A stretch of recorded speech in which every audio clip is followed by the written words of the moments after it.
Yes, Sirski! I got my crowd a little bit too loud. Let me turn them down a little bit. Oh, man.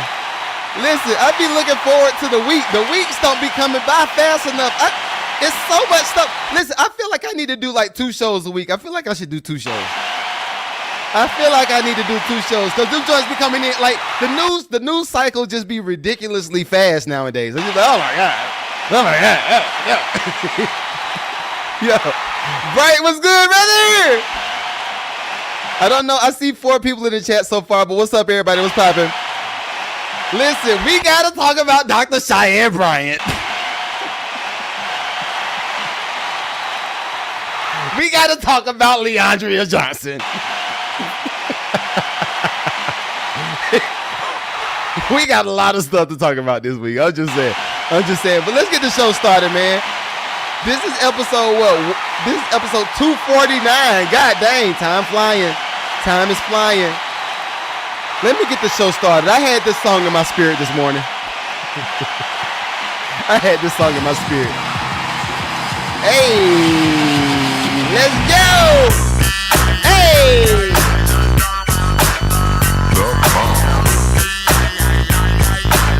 What's up? What's poppin'? Hey.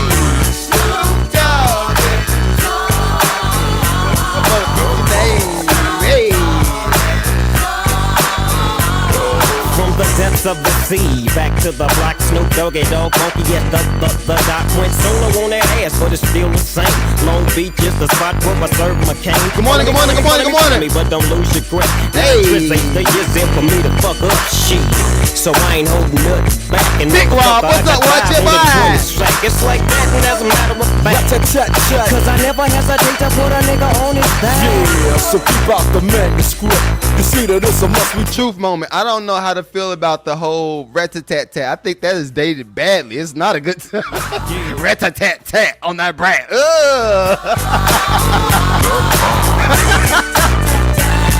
Hey!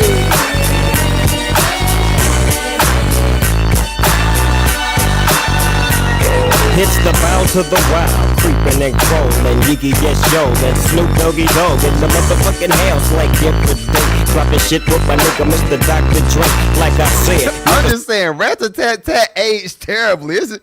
Who says rat-a-tat-tat? Ew! And niggas can't fuck with that shit that I drop, cause you know it don't stop. Mr. 187 on the motherfucking top. Hey! Now with a Glock, just some nuts in the cock.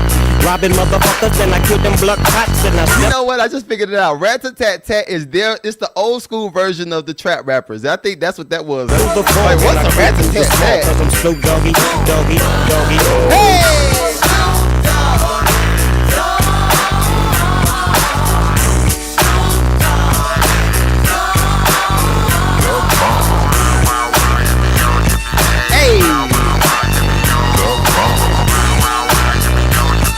If you want to send me music, the link is open now. Link in the bio. In the motherfucking air and wave the motherfuckers like you just don't care. Yeah, roll up the dank and pour the drink and What up? Big Rob. Taylor, what's up? My shit's on hit legit, now I'm on parole. Oh, okay. With the dog pound right behind me and up in your bitch is where you might find me laying that. So Bright the MC he put me on the game. He said rat-a-tat-tat was them guns popping up. No. That mean they were crip walking around. No. Yeah, man. Do you think? She want the nigga with the biggest nuts. And guess what? He is I and I am him. Slim with the tilted brim. What's my motherfucking name? Big Rick, what up with your boy? What up? Hey. Make sure you shut live. Hey.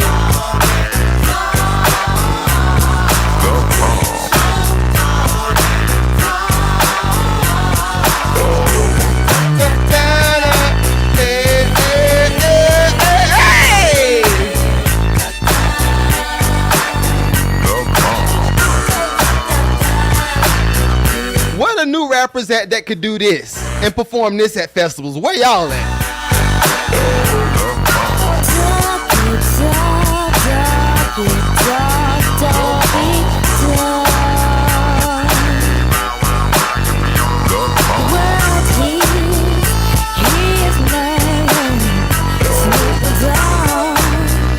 hold on. We gonna do this. I wanna do this.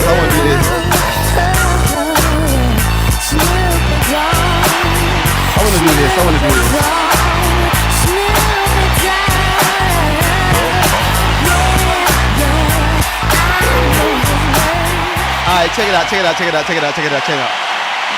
I told y'all this how I'm feeling this morning. I'm feeling good. I feel good. Hey, I feel good, baby. I feel good all over. Done.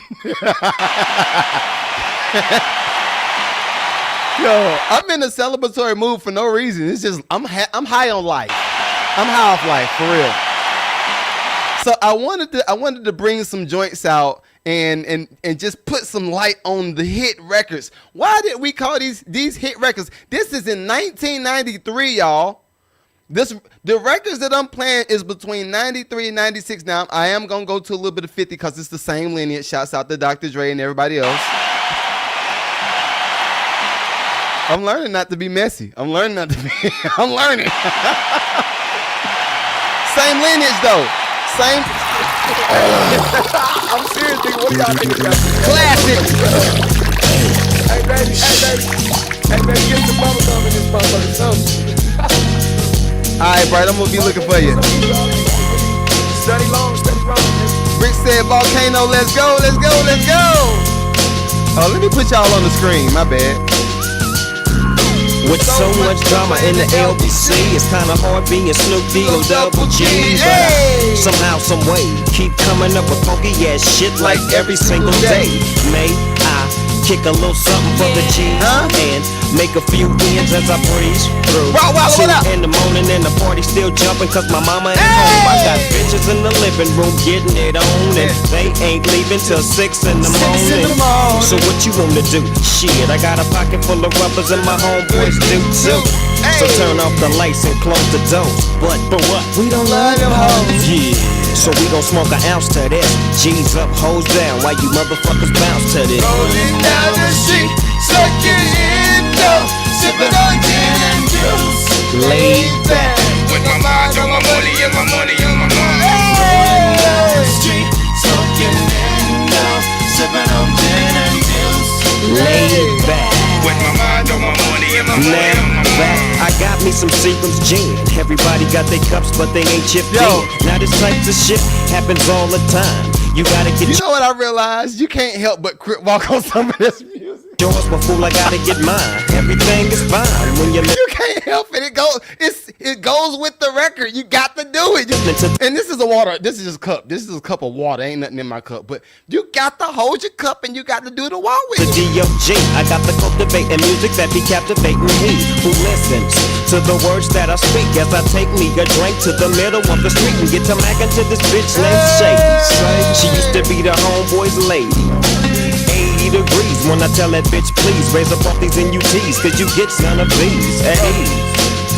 As I mob with the downtown feel the breeze, biatch I'm just rolling down the street, smoking Indo, sipping on gin and juice, laid back with my mind on my money and my money on my mind. Rolling down the street, smoking Indo, sipping on gin and juice, laid back with my mind on my money and my money on my mind. Later on that day, my homie Dr. Dre came through with a... Notice this though, Snoop gave you the whole storyline about being with the scallywag and the skeezers and drinking gin and juice, all at the same time and smoking. And a fat ass J on some bubonic product that made me choke. Shit, this ain't no joke. I had to back up off of it and sit my cup down. Hey, Tangeray and chronic, yeah, I'm fucked up. No. But it ain't no stopping. I'm still popping. Right, we not throwing no signs, brother. We not. No. I don't know that guy. Dre got some bitches from the city that in to serve me, not with a cherry on top. Cause when I bust my nut, I'm raising the bar to clock. Don't get upset, girl, that's just how it goes. I don't love you hoes, I'm out the dough, and I'll be rolling down the street, smoking Indo, sipping on gin and juice, laid back with my mind on my money and my money on my mind. Rolling down the street, smoking Indo, sipping on gin and juice, laid back with my mind on my money and my money on my mind. Rolling down the street, smoking Indo, sipping on gin and juice, biatch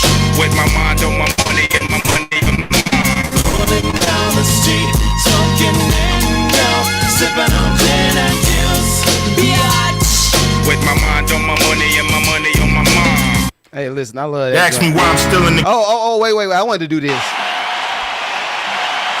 Because I'm a part of West Coast lineage, too. I am. And look, if y'all see me doing a few things, I have a property that's going on right now. So I'm a busy guy. I'm the busy guy. I don't never stop getting the bread. We gotta get to the paper. So if you see me checking like this, we got some projects going on. So just bear with me. But me, myself, and I produced a few records for Ice Cube. I ain't did nothing for Snoop Dogg just yet. But I did this joint for Ice Cube. And once he did what he did to it, I was like, okay, I'm happy with it. But I wanted to just put me in the lineup because I got to put me in the lineup somewhere because this is West Coast lineage. This is West Coast lineage, baby. Shouts out to Cube, man. Shouts out to Cube, man. Is it for the love or for the money? Now, if everybody getting paid in love, I'm in it for the love. But if everybody getting paid in money, one for the money, I want it. two for the money, three for the money. What the fuck is so funny? Just cause you got the honey, can't get nothing from me. No. Who I look like? The fucking Easter Bunny. Release the Kraken, yep, and I get it cracking. Motherfuckers better run when I enter the dragon. When I'm sagging, all your fucking tails will be wagging. Still khakis and chucks, bitch, you know the fashion never change. Even though you look so strange, I'ma keep it 100. You can keep the change. Some of y'all in the game for sex and drugs, but I'm in the game for checks and love, nigga. One for the money, yeah, two for the money, three for the money. What the fuck is so funny? Just cause you got the honey, can't get nothing from me. No. Who I don't know what I was thinking when I did that bass line, but I love that bass line. Like the fucking Easter Bunny, you bitches back up. You niggas act up and knock down everything that I stack up. You better clean up before I re-up. I'm out of sight, bitch, Scotty beam me up. Some niggas hypnotized by the ass and the thighs, but pretty eyes won't get you on the Enterprise. It's shitty. What? That God don't like ugly, it's a pity that I can give a fuck about pretty, bitch. One for the money, two for the money, three for the money. What the fuck is so funny? Just cause you got the honey, can't get nothing from me. No. Who I look like? Hold on. Easter Bunny, baby. I know. All right, so wait. Yeah. This actually is back too. I was like, oh, I did that for you. So on the same album, this is just, and I'm about to listen to y'all music in one hot second. I promise you. If you send the records, go ahead and send it now because after you send it, I'm not playing no more. No, I'm not taking nobody else's music. I'm not. All right, so if you're gonna send your music, now is the time to go ahead and send it. Because when that joint hit 9:30, it's over. It's over. No more sending. Don't send nothing else. But on the same album, I produced this for Ice Cube, and this actually the whole project kind of started around this whole situation. So me and Cube started working back in 2015. And from 2015, 2016, 2017, 2018, we just been working, right? So when they were down here in Atlanta doing Ride Along, you said how to send the records. Links in the bio, brother. But when Q came down here to shoot Ride Along with Kevin Hart, we were in the middle of working on some music for his project. But then he was like, yo, we should just save some of these joints. It might go to some of the movies. So when I came to his trailer and I played this record, and see, this is what I'm telling you, it's stories behind a lot of this stuff. When I went to his trailer and I played this record, he was like, yo, you got the Pro Tools on your laptop, right? We need to do that joint. We need to do that joint immediately. And that's how this record got placed right here. Shouts out to my wife and me.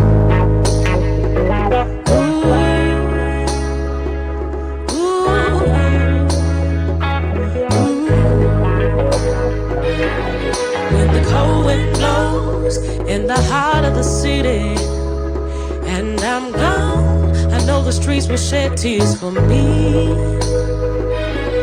When my story is over and my song is done, I know the streets will shed tears for me. All I get is motherfucking love in these streets. To most of these tricks, I'm a motherfucking treat. What's beef? I ain't got no beef. See all that bitching? It tastes like chicken. And all these chickens, they get plucked. And nobody wants to see the volcano erupt. I'm down with ass cause everything is corrupt. I'm celebrating every time I pull up. You hella hate it every time you look up. I'm elevated. The rappers deluxe, they love me dog, cause I'm one of a kind. This is God's plan, homie. It ain't mine. See, this ain't about dying. It's all about shining. It's all about climbing a hill full of diamonds. I know that you feel it. I know that you felt it. Cause a nigga gon' live till a nigga can't help it. When the cold wind blows in the heart of the city, Hey. and I'm gone, I know the streets will shed tears for me. They love me, dawg. When my story is over and my song is done, They love me, dawg. I know the streets will shed tears for me. Sorry, y'all, I ain't got no. So those are some records that I produced for Ice Cube, right? But then, you know what? I'm not gonna do that today. We're not gonna do that. I'm not gonna do that. I just start pulling all the records. I did this for 50. I did this for Eminem. I did this for Royce 59. I did this for T.I. I did this. I ain't gonna start doing that today. We're not gonna do that. So I'm gonna go to some of the joints that y'all know. Right, I'm gonna go to a few more joints that y'all know, and it's almost 9:30. So I'm giving y'all time. I'm giving you a little bit of time to go ahead and send me the records, but same lineage. Hey,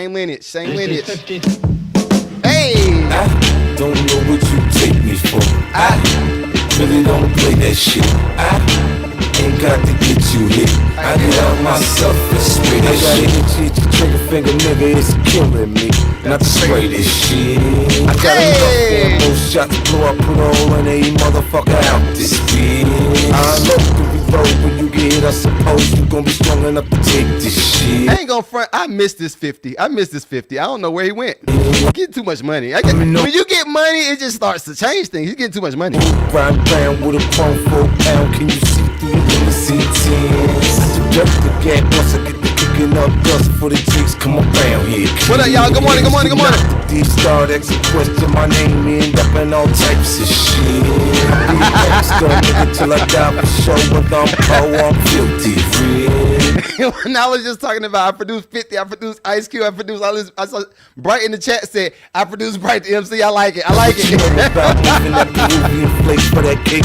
I get rid of them bricks. I don't know what you take me for. I really don't play that shit. I ain't got to get you hit. I get out myself and spray that shit. I don't know what you take me for. I really don't play that shit. I ain't got to get you hit. I get out myself and spray that shit. I gotta have shoes, you know, Chrome 22s every time I get a brand new wheel. I rode around. It's just a bop, man. Five to my money got right, then I went back and got that shit. I'm in a big white Benz on a hot sunny day. I call up the milk truck and shit. I had your whole eyeballing at the light, damn. All right, I'm checking the email for the records that y'all sent right now. So I'm riding through the hood acting like it's all good, but I'm looking for trucks and shit. In the middle of the night, you can turn on the light, find me and my niggas in your crib. Nigga holler if there's a problem, and them niggas got drama. I got burners for sale and shit. Got the max, got the nines, got the texts all the time, hollow tips and them extra clips. I don't know what you take me for. I really don't play that shit. I ain't got to get you hit. I get out myself and spray that shit. I don't know what you take me for. I really don't play that shit. I ain't got to get you hit. I get out myself and spray that shit. I'm tired of telling niggas over and over anything about me being gangster. Hey, I'm tired of telling niggas over and over I won't hesitate to pop a shake. Man, I'm tired of telling niggas over and over they can't hustle when I'm eating this shit. Man, I'm tired of telling niggas over and over you don't listen, you gon' get your ass hit. This is 50. Yeah. Nigga, cherish me. Like the water you drink. Like the air you breathe. That boy say cherish me. Alright. Yeah. I'm really on some East Coast hardcore. No, just the coastal hip hop, man. Coastal hip hop. You know what? I think what I miss about a lot of rappers nowadays, a lot of them didn't really go through too much. And the ones that did go through something, they have the same story and they say the same story on record the same way, right? When we heard Ice Cube or 50 or whoever talk about the struggle or talk about shooting or whatever, they did it in completely different ways. They talked about gang banging, they did it in completely different ways. Even Even if we were to come down south and we heard T.I., Gucci, all of them talk about just gang banging. The message was relayed in a doper way. Everybody now is just like, I'm like, okay, all right. All right, are you done? Are you done? Brother, hey, brother, hey, brother, are you done?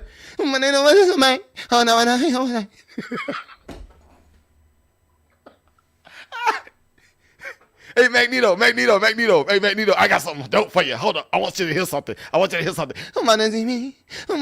then say, what I say? I'm like, what are you doing? If you don't get out of my face with all that mumble, jumble. And look, somebody said, and look, I'm going to let y'all know, I do read comments.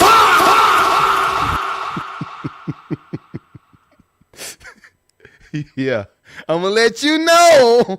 I know it was like 1,000 comments on one of them videos that I did. I'm gonna let you know I do read comments.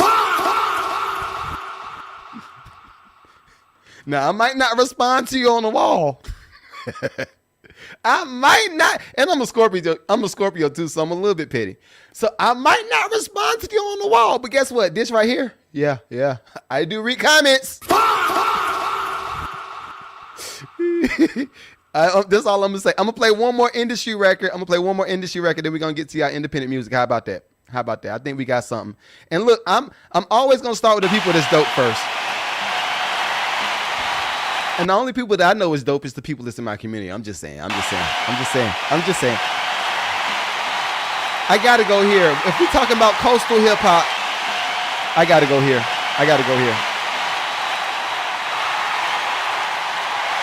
Hold up. Why you ain't playing? Ew. We gotta go here. This is 50. Hey!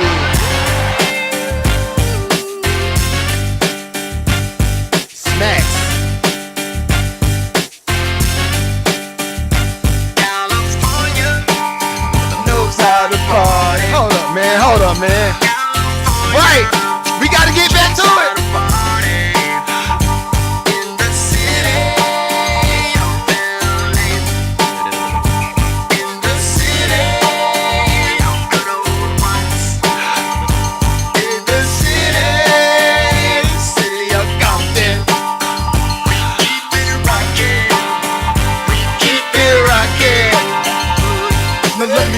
Everybody to the Wild Wild West, a state that's untouchable like Elliot Ness. The track hits your eardrum like a slug to your chest, like a vest for your Jimmy in the city of sex. We in that sunshine state where the bomb ass him be, the state where you never find a dance floor empty and pimp speed. On a mission for them greens, lean, mean, money making machines serving fiends. I've been in the game. You can't sit down while you listen to this, man. Ever since Honeys was wearing Sassoon, now it's 95 and they clock me and watch me diamond shining, looking like a Rob Liberace. It's all good from Diego to the Bay. Your city is the bomb if your city making pay. Throw up a finger if you feel the same way. Straight putting it down for California, yeah.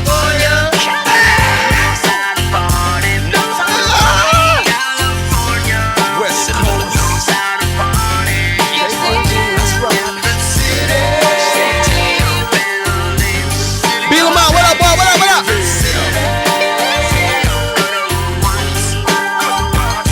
Look, it's gonna be everybody to join. They're gonna join the music review when I start Instagram. They're gonna be like, man, this is alright, but I mean, what's you missed the whole 30 minutes, sir. Patreonies!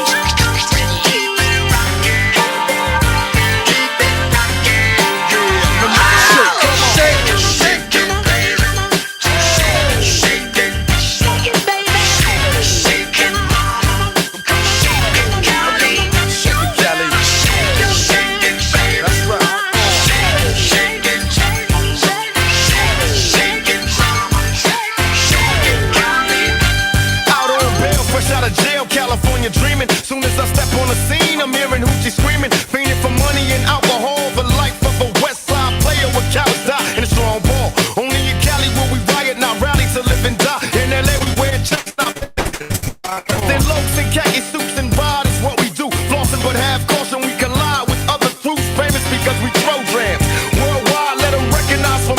some Rosecrans, bumping and grinding like a slow jam. It's West Side, so you know the road will bow down to no man. Say what you say, but give me that bomb beat from Dre. Let me serenade the streets of LA.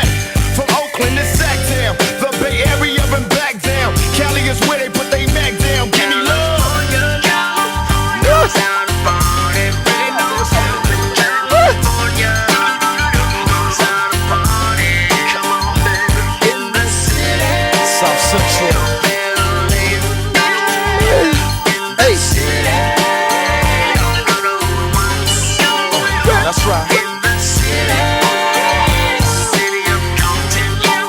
My daughter looking in the window.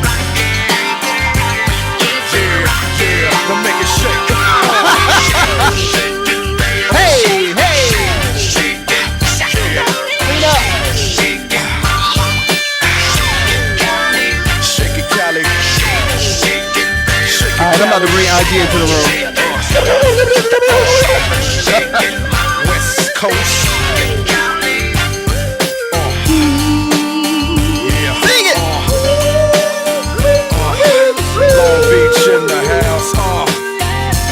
Watch Roger Troutman. Watch him. Town. Oakland definitely in the house. Frisco. Hey, you know LA up in this. Pasadena, where you at? Yeah, Inglewood, always up to no good. Even Hollywood trying to get a piece, baby. Dorian, join the Patreon, brother. Join the Patreon.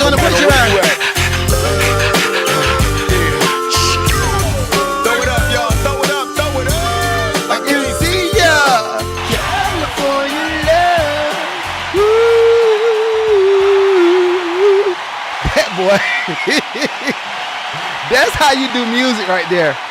Honestly, that's how you do music. That is hit making one-on-one. That is hit making one-on-one. Now, this is the thing. All right, y'all know I'm an avid believer. In not sampling. But sometimes when you do it the right way, it's worth taking a hit. And then watch this. This is the biggest flex. The biggest flex if you're trying to sample an artist is you get the artist on the record that you're trying to sample. That's the biggest flex. Yo, Snoop and Dre said, no. That wasn't Snoop and Dre. That was Tupac and Dre. Dre said, look, I want to do California Love. We want to sample California Love, but you know what? I want to do something a little bit different. I want to get Roger Troutman on the record. We're not going to sample him. We're going to just have him replay it. Reimagined.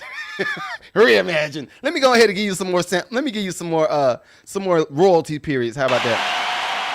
All right, so it's time for me to listen to the independent music. Everybody on IG, y'all are late. Everybody on IG, y'all super late. I just started. Listen, you need to make sure you join the Patreon. Who is this? The realest Bam BVO? Bivoli? How you say your name? What?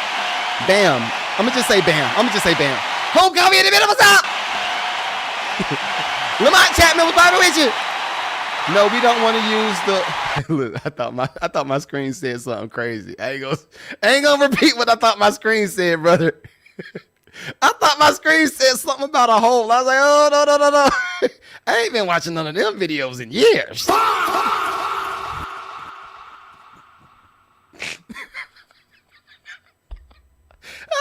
I thought something popped up on my screen said hole. I said, wait, what is this? I ain't seen one of these videos in a long time. What is this? Not now, not on the podcast. Listen. I want to say something too. I never addressed the Kev on stage situation. So I am a Christian. Listen. I'm a Christian, right? But I believe in people being human, right? And we're going to talk about a few people today because Leandria Johnson, girl. You can't say mother effer on live. You can't do it on live. You got to do it in a text message or just do it a voice memo. You take that. You got to do it like that. You can't do it on a live, girl. We need to teach her some etiquette. Lord Jesus. Somebody sent me the video of Leandria Johnson saying, these mother effers, they know what the F they did. And I was like, no, don't do that. Don't do that. They're going to mess up your bookings. They're going to mess with your bookings. You don't want to mess your bookings up. Yo, all right, last thing, and I promise y'all I'm about to listen to y'all music. For BAM, the link is in the bio, but the way I do music reviews, you got to be in my community, right? Because this is how it's not a music review technically. I'm giving you advice on your music, right? So now some people are going to win the Poverty Music Award today. I feel it in my spirit. Somebody want to go to Senior Candy. Somebody want to go to Senior Candy today, and they're going to go it. They're going to go to the plantation. I'm going to let them go. Free will. You know, I'm just in the business of commerce, you know. You selling black men to other black, you selling a black man to a white man? But anyway, BAM, if you want to, you can go ahead and join the Patreon. I have a free tier. Go ahead and join, you know. I'm going to go ahead and say this. Go ahead and join. I'll let y'all see. I did have cutoff time, but this show started at 9 o'clock. What y'all looking at right now started at 9 o'clock. I add IG into the chat after the fact, right? So, but yeah, if you want to, I'll go ahead and send it. We're gonna go ahead and do it. You know, I feel like being a blessing today. I feel like being a blessing today. God's got a blessing. God's got a blessing. God got a blessing. With your name on it. With your name on it. That spirit just jumped on me. That spirit of God just jumped. Oh God, I feel tingly inside. I promise y'all about to listen to y'all music. I promise you about to listen to y'all music. But when I started playing at some of the multicultural churches, because I grew up Baptist, right? Grew up in a Baptist church, the Pentecostal background, all that kind of stuff, right? Well, when I started playing in the white churches, right? And it's a whole different situation over there. But when I started playing at the white churches, I heard them say words like, Father, we want to thank you for everything today, and we thank you for the Spirit of God and this, and this. And it just said a little bit different, right? But then I heard them say Daddy. I said,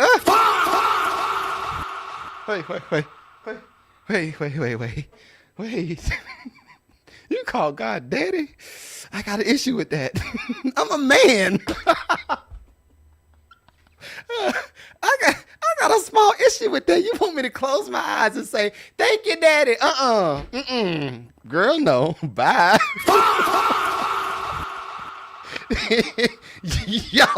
Y'all are too free. Y'all are too delivered. Thank you, Daddy, for everything. Daddy, can you give me some more, Daddy? No, I'm not saying that. No. I'm a full-grown man, Damon. Oh man! All right, so let me start listening to y'all music, man. Listen, they bug me out with that daddy stuff, though. I was like, yo, you calling God daddy? Yeah, see what the reason because he's our everything. He gives us everything. He controls everything, and he's the prime. I'm like, no, okay, wait, no. I'm gonna just say thank you, God. How about that? He is not my daddy. My daddy is Mike Cannon. I don't even call my daddy that. We talked about this during the whole Father's Day episode. I don't even call my daddy. I say, Pops, what's up with you, Pops? How you feeling, Pops? You good, Pops? I don't say daddy. That is. Now, you know what? I'm not that mature. That's what it is. I'm not mature enough. I think once you're bright. Will you ever be mature enough to call another man daddy? I want to just know. Puff Daddy had mad Negroes calling him daddy. Then he was calling them daddy too. Too much bite. Too much bite. Puppy said, you know what we gonna do? I'm gonna give you this deal, right? This is Puff talking to another man. You know what? I'm gonna give you this deal, right? But when I give you this deal, you know what I am to you once I give you this deal, right? The dude's looking like, what? You my label owner? Like, you my manager? What are you? I'm your daddy. All the street thugs like, Puff, you want me to call you daddy? Yes. Now, you want this check, don't you?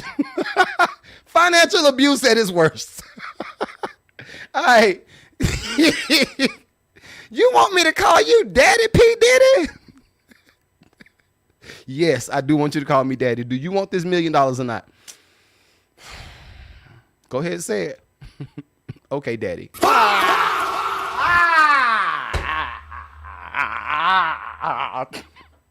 Too much bite.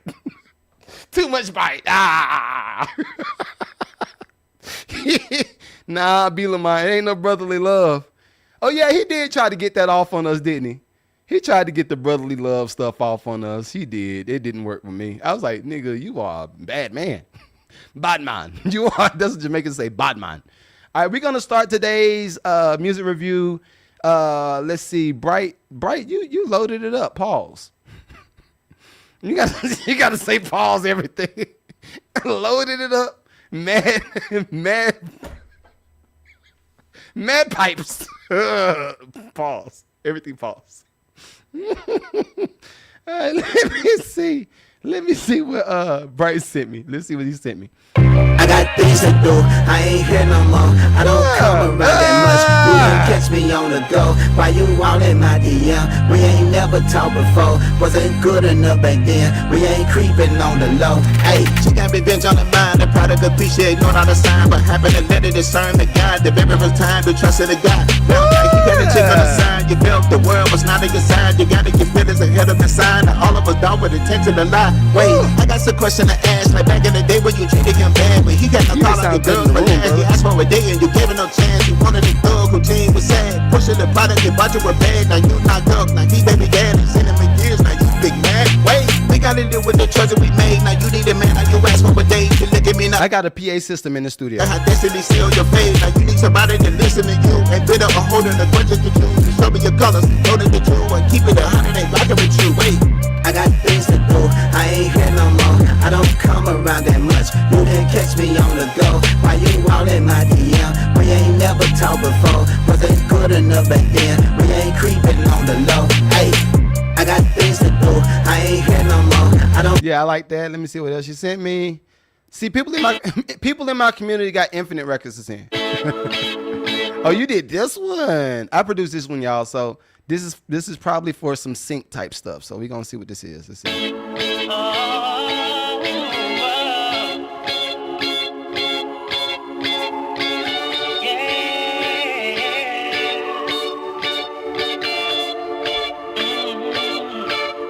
She's got a smile so bright when she walks and she light up the room.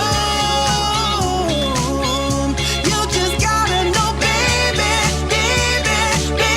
I can be with the Why it sound like the drums are out of it? The drums are mad low. Did y'all turn the drums down on the beat? you. I just wanna love you. First sight, I'm blown away. A QT was style of grace. I want to make your day. That smile of face, the heart skip when you walked away. And love at first sight. I can't wait too late. What's your name as you walk away? And then I honestly don't need to listen to no more of it. It's ready, but I just need them drums to be fixed. Them drums are too low. I know I didn't produce it like that. it's meant to be. If I see you again, could we go on a couple of dates? I'm having like daydreams and random thoughts are just in here lost in space. And she told me to find. All right, yeah, I like it. Just we got to fix that mix. I like that one. Let me see.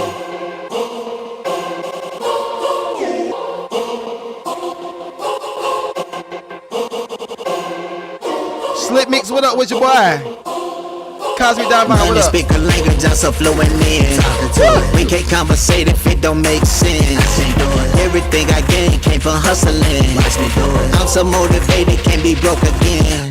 Money speak the language, I'm so fluent in. We can't conversate if it don't make sense.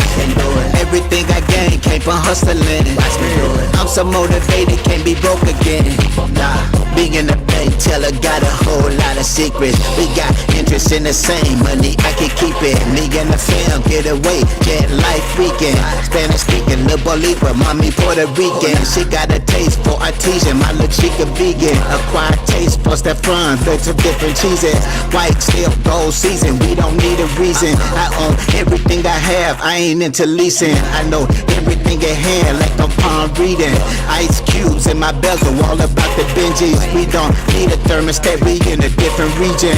If it don't make sense, ain't no need for speaking. Money speak a language, I'm so fluent in. We can't conversate if it don't make sense. Everything I gain came from hustling. I'm so motivated, can't be broke again. Money speak a language, I'm so fluent in. We can't conversate if it don't make sense. I can't do it. Everything I gain came from hustling. Watch me do it. I'm so motivated, can't be broke again. Nah.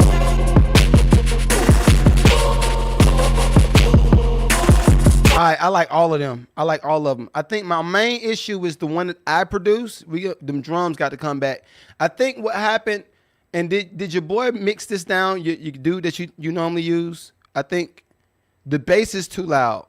That last beat is crazy. I ain't gonna front. That last beat is crazy. If you made that joint's crazy. Now, did you use a sample? The voices how is that made up? How is that beat made up for that last song? I just want to make sure that we could be in the clear, because if I put that joint in the folder, then I don't want to look crazy. I don't want to look, oh no, brother. Magneto, I thought you took pride in not having samples. Well.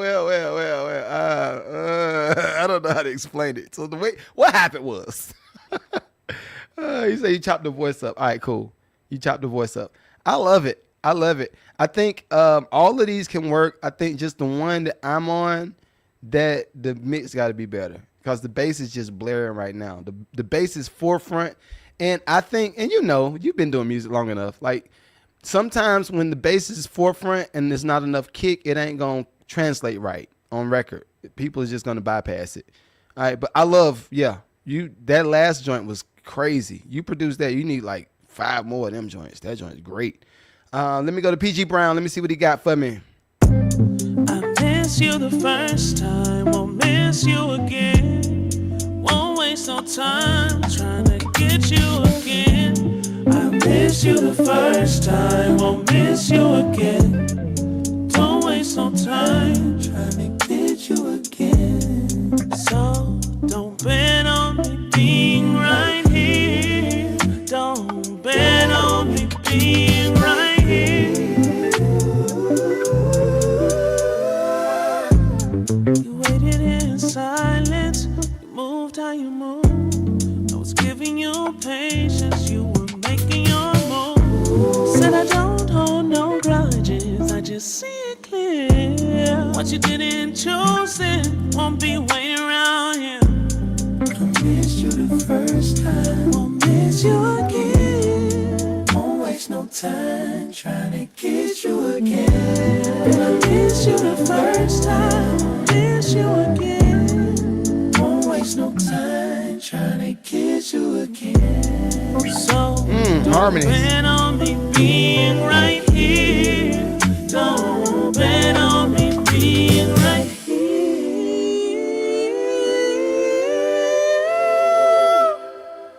Yeah, I like that. Okay. I don't know who did the beat though. I want to know if that's a sample. It sounds real crispy. And he sent me, what is this? This is another. Okay. PG Brown on his D'Angelo-ish this week. You on your D'Angelo-ish. Okay.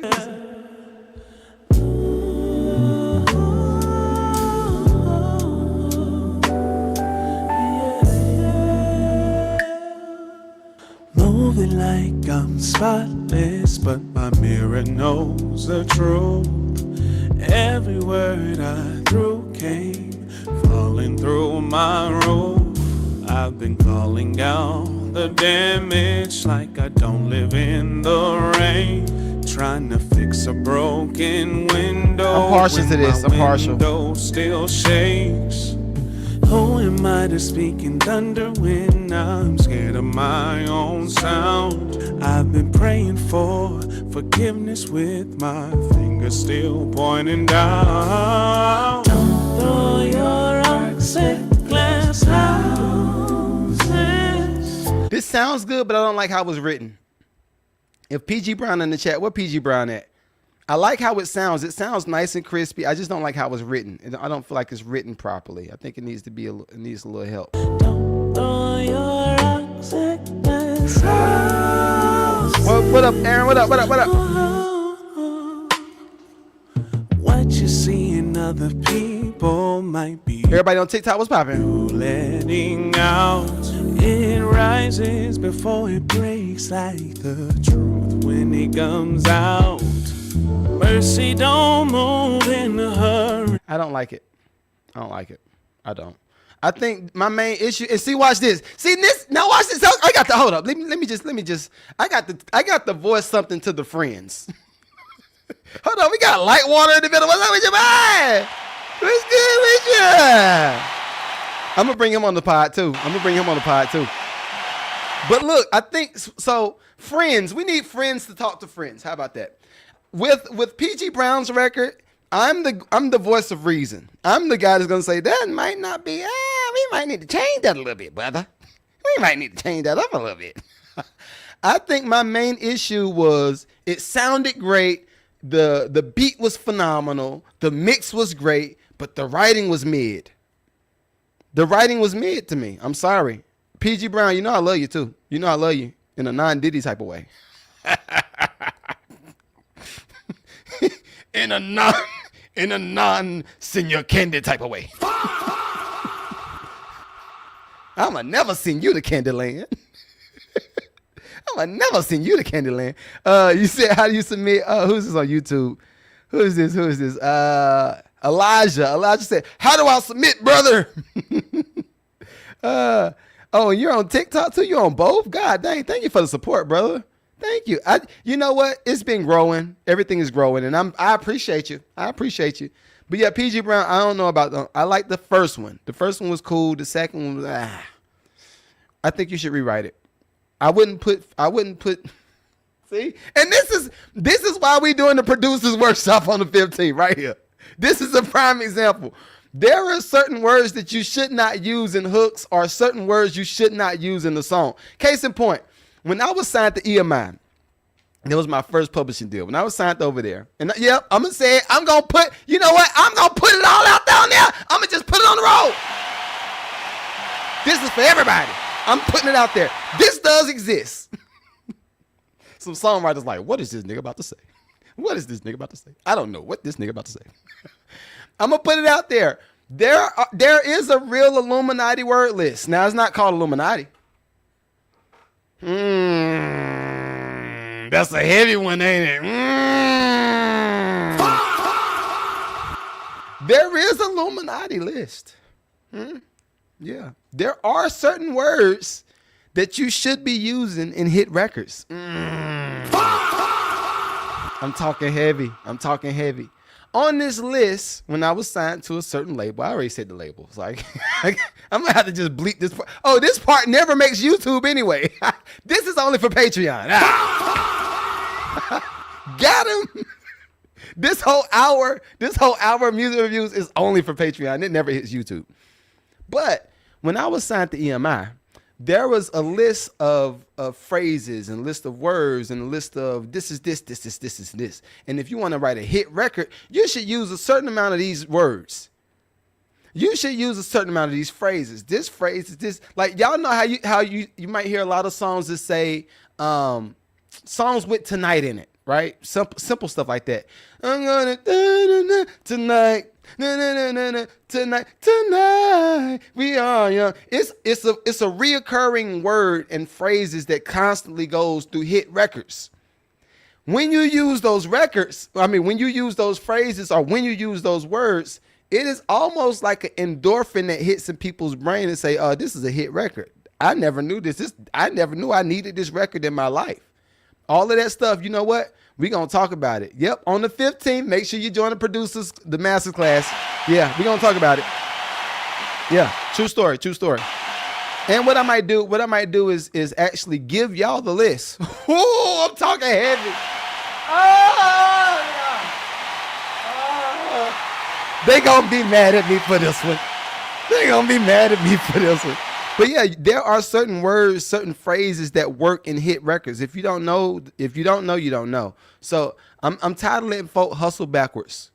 I'm trying to put y'all on the game. All right. So again, the 15th, we're gonna talk about that. All right, let me go to who is RN Dion. RNE Dion. This the name of the record is Get Lit. Get Lit. Let's see what you got. Damn, that boy Swift on the beat. I did not like that tag. I didn't know I was gonna start that early. I did not like that tag. I'm sorry. It was. You want me to wait for this? You need to speed this tag up, brother. That tag was 10 minutes long. All right, I'm done. Yo, RNE Dion, you might need to speed this tag up though, for real. Ain't nobody. It's not attractive, right? I'm just letting you know off the rip. All right, here we go. Damn, that boy Swift on the beat.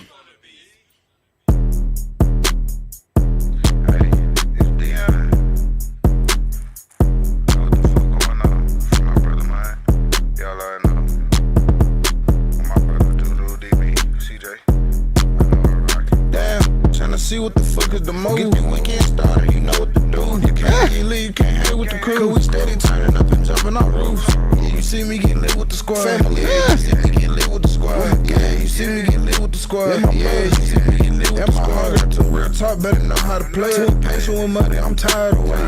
Overthinking got me thinking crazy. This train 5 in the wood got me fake. Can't smoke yours out cause your shit is outdated. Don't drink much. Now I'm letting y'all know, everybody in this live. I don't want not Negro to hit my wall. I don't want not one of y'all to hit my wall. Dang, bro, I only let it play for about 5 seconds before we even heard anything. How you even know if the song is good or not? You should have been in the live show. I let it play way past 5 seconds. It's gonna be somebody.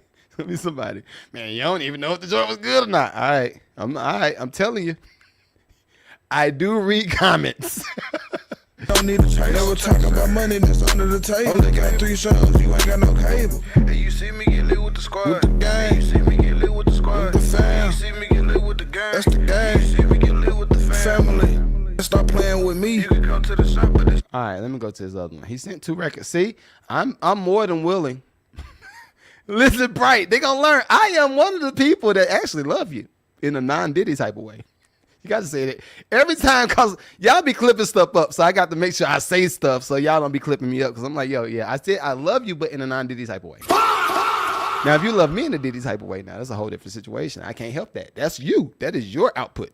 That is your output to the world. But as for me, I'm telling you, all right? He sent me 2 records. Let me see what he got. What you wanna do, I can do it. Never gotta move, I can do it. Taking that car seat. I say, you gotta move. You just gotta see what the money will do. Fly to the east and I Sound like the baby. I know, feeling like Will in the black suit. I'll at the pole if I got to. I'll jump in if I got to. Put you in a roll if I got to. Never like the cap, I will stay true. If I have panties, yeah, I'm Dave Chappelle. Gotta know the game if you wanna sell. Shoot lava rounds that I bought from Hill. That I gotta chill, that shit can get real. I'm just a young nigga trying to run around. I'm fat country boy trying to get slim. Nigga moving weight, never been in jail. Keep me a ruby, that's a hidden gem. But I don't like talk, you not talking money, you better not come. I'm trying to get them blues, clues right now. I got a headache, but it's not going down. Yeah, stop all the talking, I might knock you down. Hey, somebody get my shoe. I don't got no shoe, so I'm rocking the boot. Only see me one, that she want my juice. Man, fuck that, like what is you saying? Man, that wasn't the plan. I'ma keep frying shit like I don't need a pan. You can come to the shop, but you can't get a gram. I done seen a real turn to a fan. I done seen a real turn to a snake. I done seen a chicken turn into a steak. I can wait my time, this is not a race. Better stay home, that's where it's safe. Better take your time on a dinner date. She gon' see you with a chop in your face. But this the icing on the cake. Yeah, she coming over to make some shake. Stupid nigga win. No.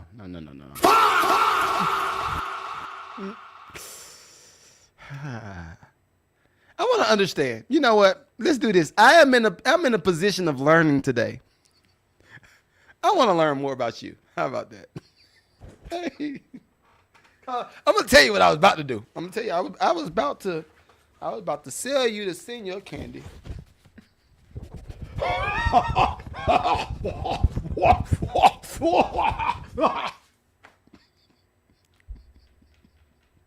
I was about to sell you the senior candy, but I don't want to sell you just yet.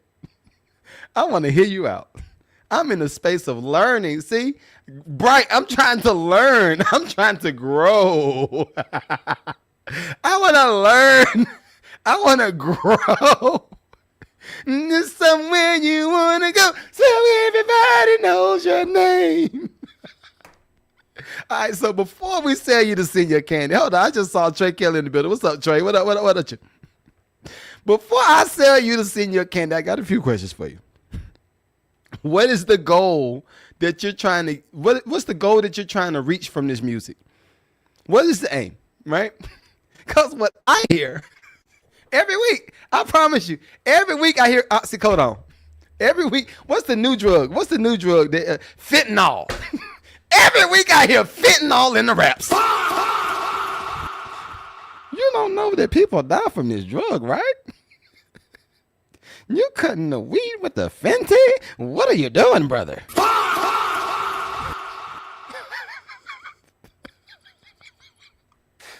So before I sell you to senior candy with a pack of Fenty, what is the goal for this music? Who are you trying to reach? And this is yes. Yo, the Fenty. They got no one that you remember the what's the true love? I'm back to the van, I'm back again. That's what I heard. Every time I hear trap rappers and they do music that sound like that, I hear that song playing in the background and somebody with some weed and some Fenty. I'm not to the meeting in the back again. I'm to the back again. 100% a Fenty lover.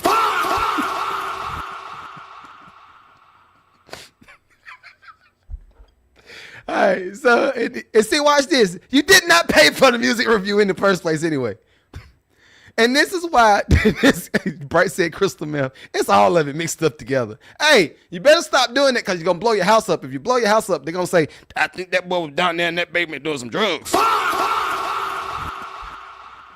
Y'all know all the white neighbors know all the white neighbors know all the sauce. No, so what I saw somebody riding out. I think what they call it, they said the block is hot because it was people coming in and out that house. I said, I think they're selling drugs out of that house. Yes, that's what those songs sound like. Those songs sound like, I think they're selling drugs out of that house.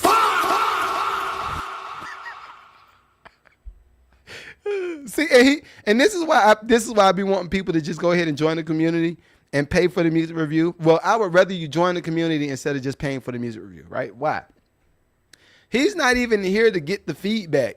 This mug he sent me the record for me to roast him. You had to know. You had to know that I said, Trey, I'm just saying.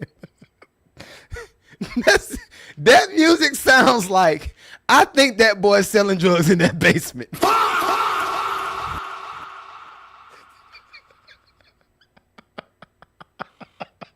Yo, that's wild. Oh, that's what it sounds like. Oh man, and you know what? I ain't hating on nobody's hustle. If that's the way you got to get it done, hey, get your stuff. If you get caught though, I don't know you, right? No illegal activity over here. I don't do that. I'm just like, look, I just want to pay my bills, Lord Jesus. I want to just pay my bills, Lord. Can I just pay the bills, Lord? All right, hymnal star. Let me see. And see, look, again, Buddy ain't even in the chat. I could have been able to give him some good advice, but hey, you're currently making music like, I think that man is selling drugs in the basement. I'm going to name that this whole episode. This is whole episode of this podcast. Your music sounds like, I think that boy's selling drugs in the basement. That's a long title, but I think that's a hit. I think that's a hit. We're gonna run it up with that one. All right, let me see who Hymnal Star is. Let me see what Hymnal Star got for me. Oh, Jesus.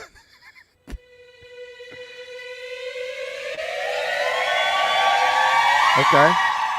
Me gustan las latinas, colombiana, peruana, dominicana y cubana, ecuatoriana. Me encantan las mujeres latinas. Cuban cigar, you know, smoke it in Mexico. They tell me take it slow, but I am feeling reckless though. I say hi there, my friend. Are you Dominican? Porque bailas muy bien. Yo, Hymnal Star, I gotta work with you, brother. That's a lot of money. Yo, that's a lot of money on that record. God dang. Rum in my cup. Eat my up. Mommy, I can't pretend. Try my best not to sin. I'm looking at your face, I'm so locked in. Me gustan las latinas, colombiana, peruana, siciliana, dominicana y cubana, ecuatoriana, Puerto Ricana y chelina y venezolanes. Me encantan las mujeres latinas. You sweet like peaches, you remind me of 100 beaches. Paradise, it lives inside you, mommy, I can see it. Eres la mejor del mundo, mommy, please believe it. It's hard. That's the truth, now be it. Rum in my cup, cup, cup, cup, cup, cup, cup. Ivan up. Mommy, I can't pretend. Try my best not to sin. I'm looking at your face, I'm so locked in. Me gustan las latinas, colombiana, peruana, siciliana, dominicana y cubana, ecuatoriana. I had to let that joint play. Y chelina y venezolanes. Me encantan las mujeres latinas.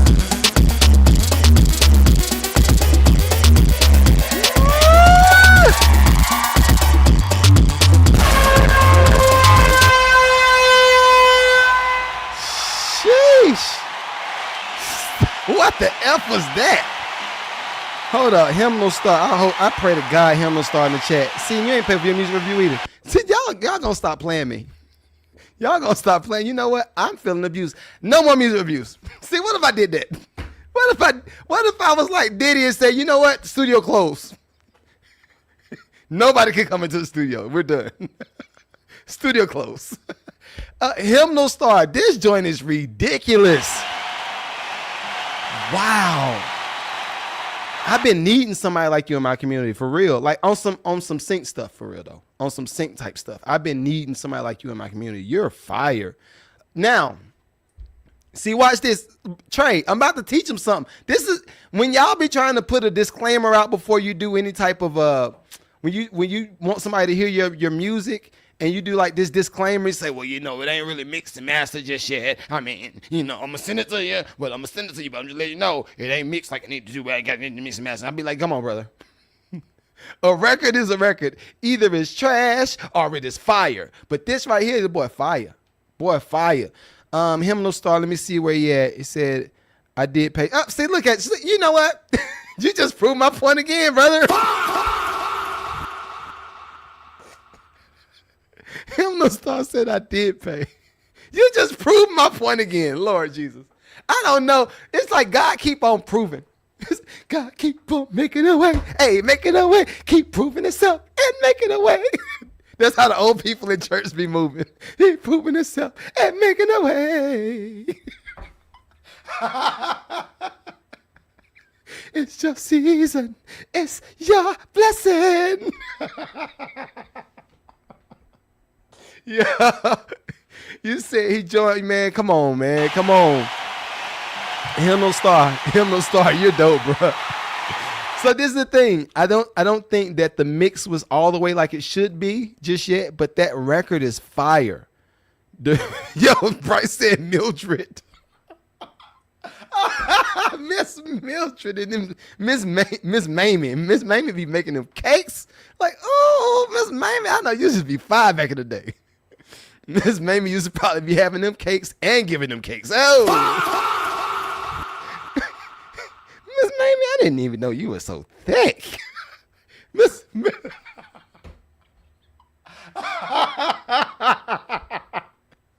Y'all know I ain't lying. Y'all know I ain't lying. You gonna catch Miss Mamie. Miss Mamie Lee gonna come up and say, son, I made this plate for you. You know them plates be having her foot in them. Yo, B. Lamont, you know them plates be having her foot in them plates. Miss Mamie come and say, I made you this plate, son. This is some chicken right here. I got you some collard greens. I got some cornbread. I got you this piece of cake right here on the side. And I got you the macaroni and cheese. I know you like my macaroni and cheese. I say, Miss Mamie.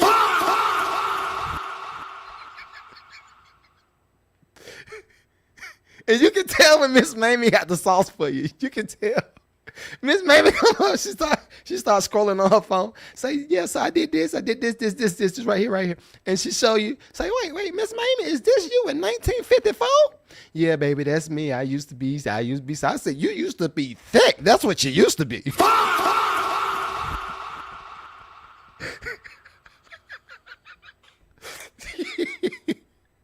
Yo, Bright had the pound cake and sweet potato pie. Miss Mamie, Lord Jesus. She a thickin'. But anyway, Hymnal Star, I love everything about that record. I think just the mix could come up with the beat, but the concept is there. Everything is fire. I look forward to working with you, brother. I definitely look forward to working with you. Watch. Now see, this is the shady part of me right here. Right? I'm going to go ahead and put it out there. This is the shady part of me. Knowing that what's my man name? Knowing that Hymnal Star can get into that what is it called? What is it? Central America. Knowing that he could get into that South American type of sound. Guess what? Anytime somebody say, "Hey, we need some African music," I'm saying, "Hey, we got Hymnal Star." We need some Spanish music. Right? We got Hymnal Star. Hold on, wait. So is Hymnal Star African and Jamaican and he's Mexican? We got Hymnal Star. Yo, they're gonna be like, it sound good. I don't know if it's the same language, but it sound good. It sound good to me. But yeah, appreciate you joining, man. I look forward to working with you for real. Let me see. T-Shack sent me some. Okay. Listen, I think I might do some lucrative awards at the end of the year.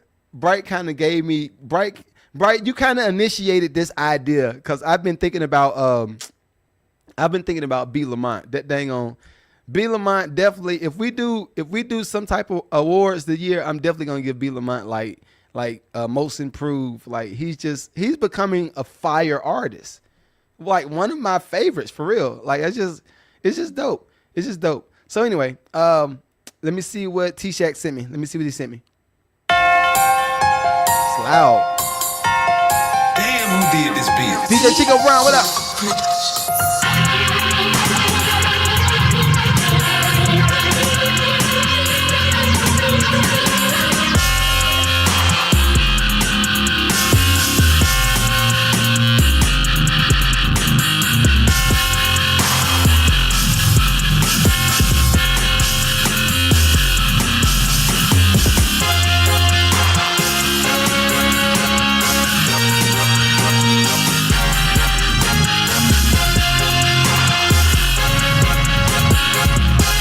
I got some homework for you this week, T-Shack.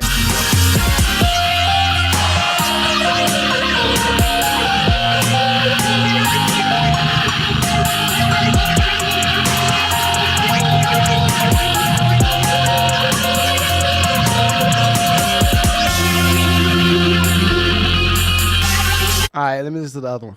I got some homework for you, though. I know it's going to fix you. Damn, who did this beat?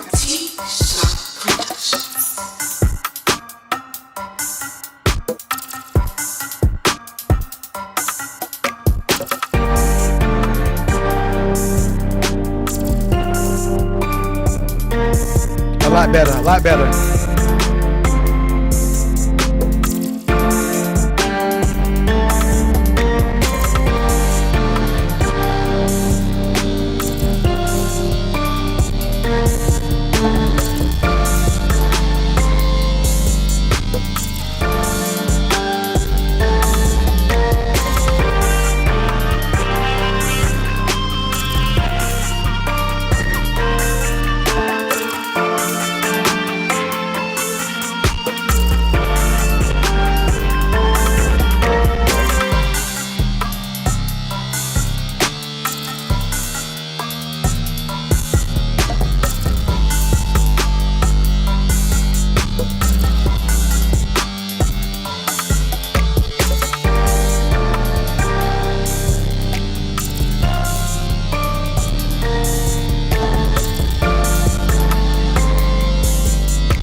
right, I gave you some rounds.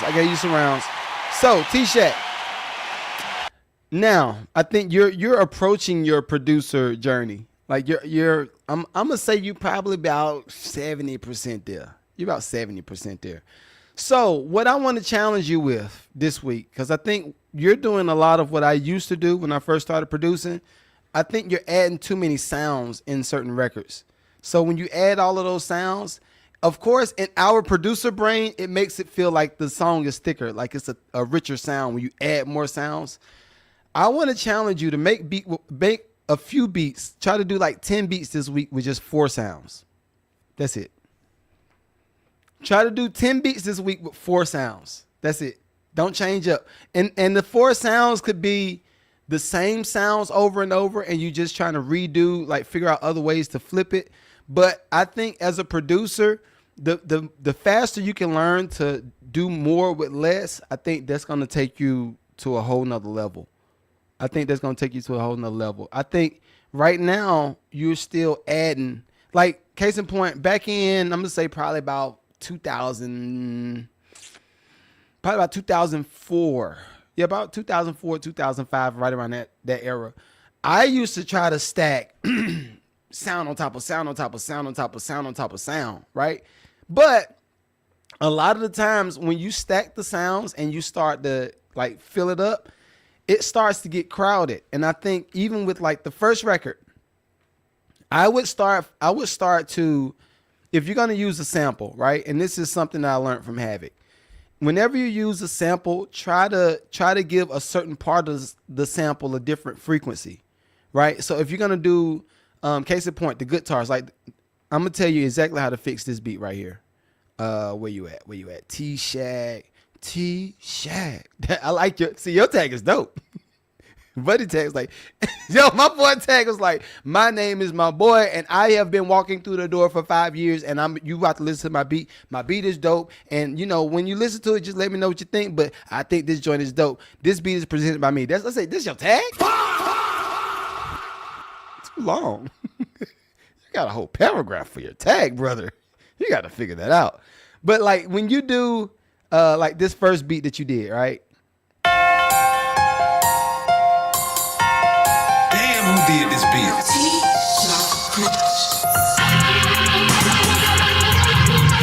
You hear all of that it's like a crowded feel. That's cause you got too much mids on that guitar sample sound. You got to weed it out. A little bit. So if I were you to make that beat a lot better, I would.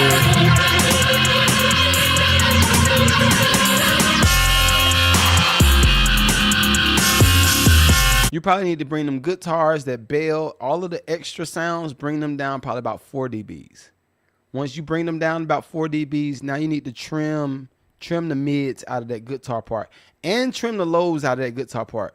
I would let the guitar part almost be as if it's a static filler, like a static filler for the beats. That's another thing. Something else I learned from the Illuminati list. There's something else I learned from the Illuminati list.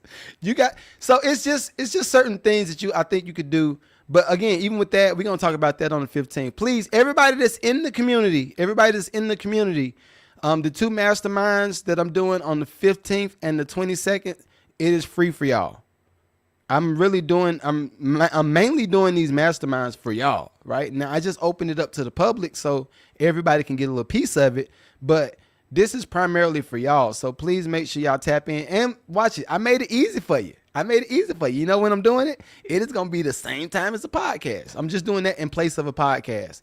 And since we're going for about 4 hours, then it's going to be a 4-hour masterclass for both days. So I'm going to probably put like an hour on YouTube and let people have something. But anyway, yeah, that's where we at with it. I'm not mad, T-Shack, but 4 sounds. I need 10 beats with 4 sounds. I want to hear it next week. 10 beats, 4 sounds. No, if you feel like you about to add a 5th, that 5th needs to be so close to one of them sounds that's already in the beat that you can't even tell it's there, and you really just made it so it's a thicker sound. But I don't want you adding one melody right here, then you add another melody on top of that, then you add another fill right here. I don't want you to do that. I just want you to do one sound Just one full phrase for the song. Case in point, see if I could give you an example. What's a good example? Give me a second. I'm gonna pull this up right quick.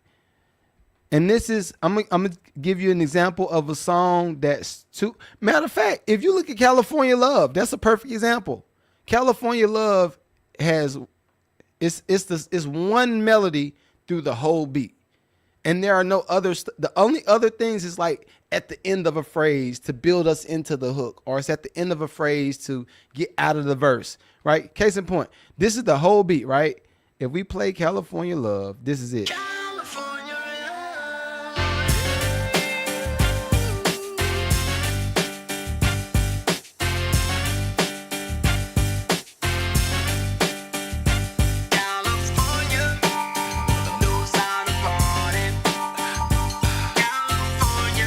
So that's one melody. That piano is technically a supporting melody. Ain't nothing else in there. Like dun dun dun dun dun dun dun back dun dun dun dun dun dun dun dun, and that's it. And this, I think that's, as producers, that's how we gotta lock into the simplification of records. We just gotta lock into that. We gotta lock into it. All right, but hopefully we got something out of today's live. We got to get the podcast started. Let me, you know what mood I'm in? I'm in a Dolph mood. Let me play some Dolph before I start. I want to get some Dolph going. Shouts out to Zaytoven, man. We about to start the podcast in a minute. Ooh, that joint raw. Yeah, it is. Yeah, hand me a lighter, man. Yeah.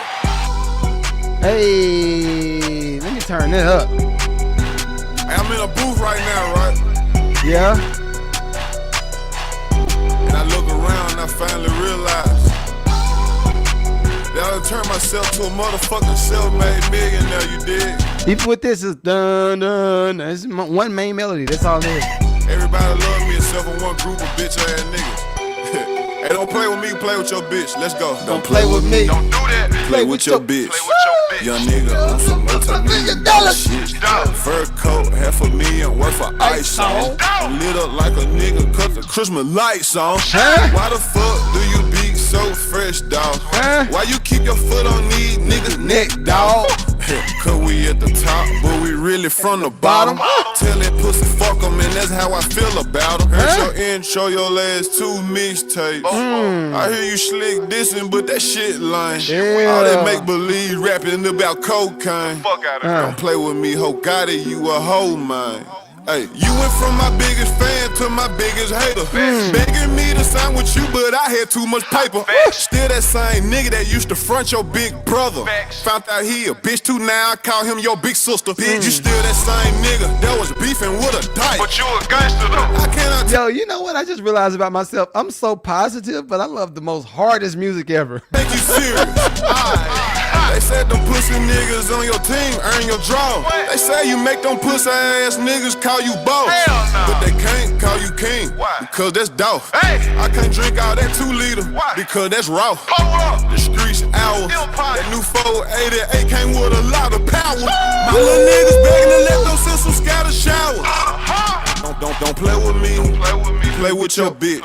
Matter of fact, when I fucked her, she told me you a bitch. And tell that old nigga from my hood with you that he a bitch.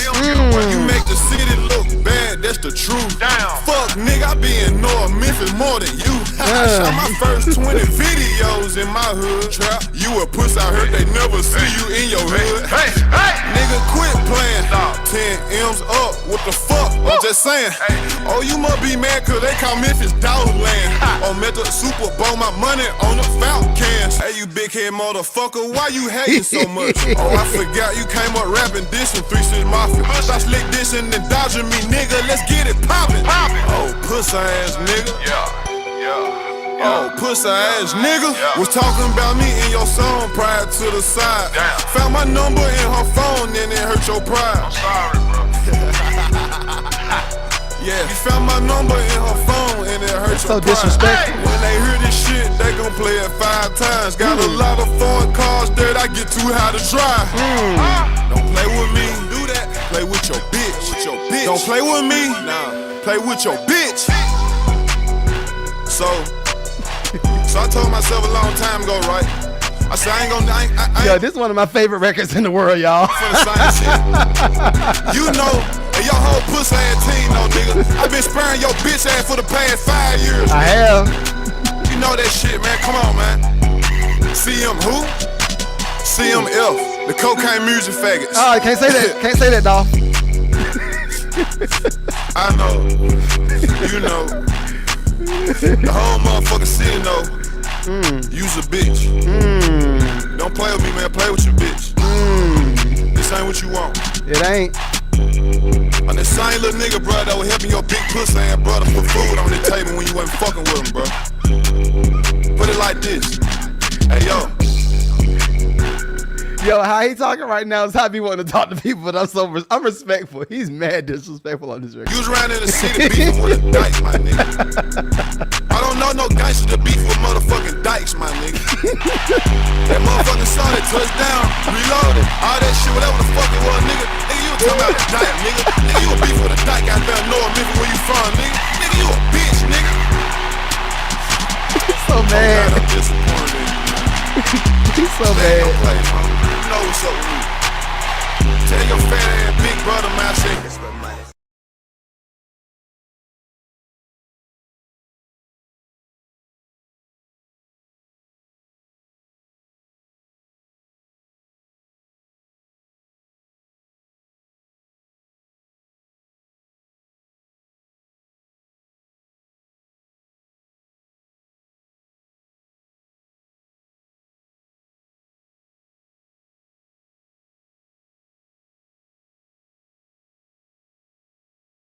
This what money sound like, money talk. 3 a.m. the morning, I ain't slept yet. Hear that faucet dripping, money still wet. I don't need your blood, I'm the outlet. Nah, ballin' like I lick a Lucrative. Yeah. 1, 5, 10, 20, 50, 100. Get up out my way, I'm getting to the money. 1, 5, 10, 20, 50, 100. Get up out my way, I'm getting to the money.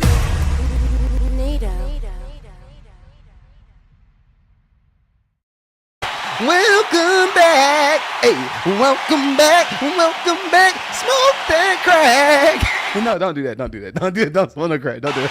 No. I messed it up, I messed the song up. Yo, Trey, I'm encouraging them to smoke the crack. Oh, no.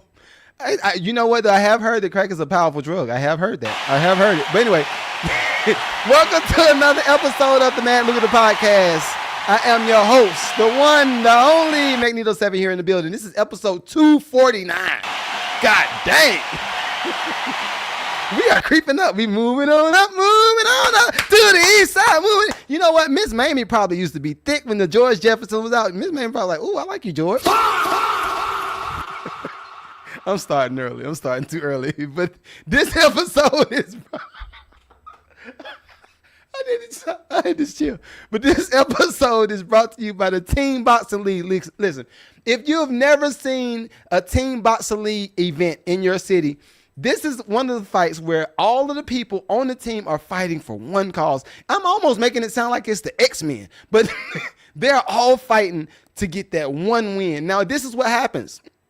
They're going to go through all of the rounds. You're going to go through the women. You're going to go through the men. You're going to go through the lightweight, welterweight, heavyweight. Now, all my heavyweight guys, I'm sorry. I'm going to just put it out there. Y'all know I can't do nothing but tell the truth.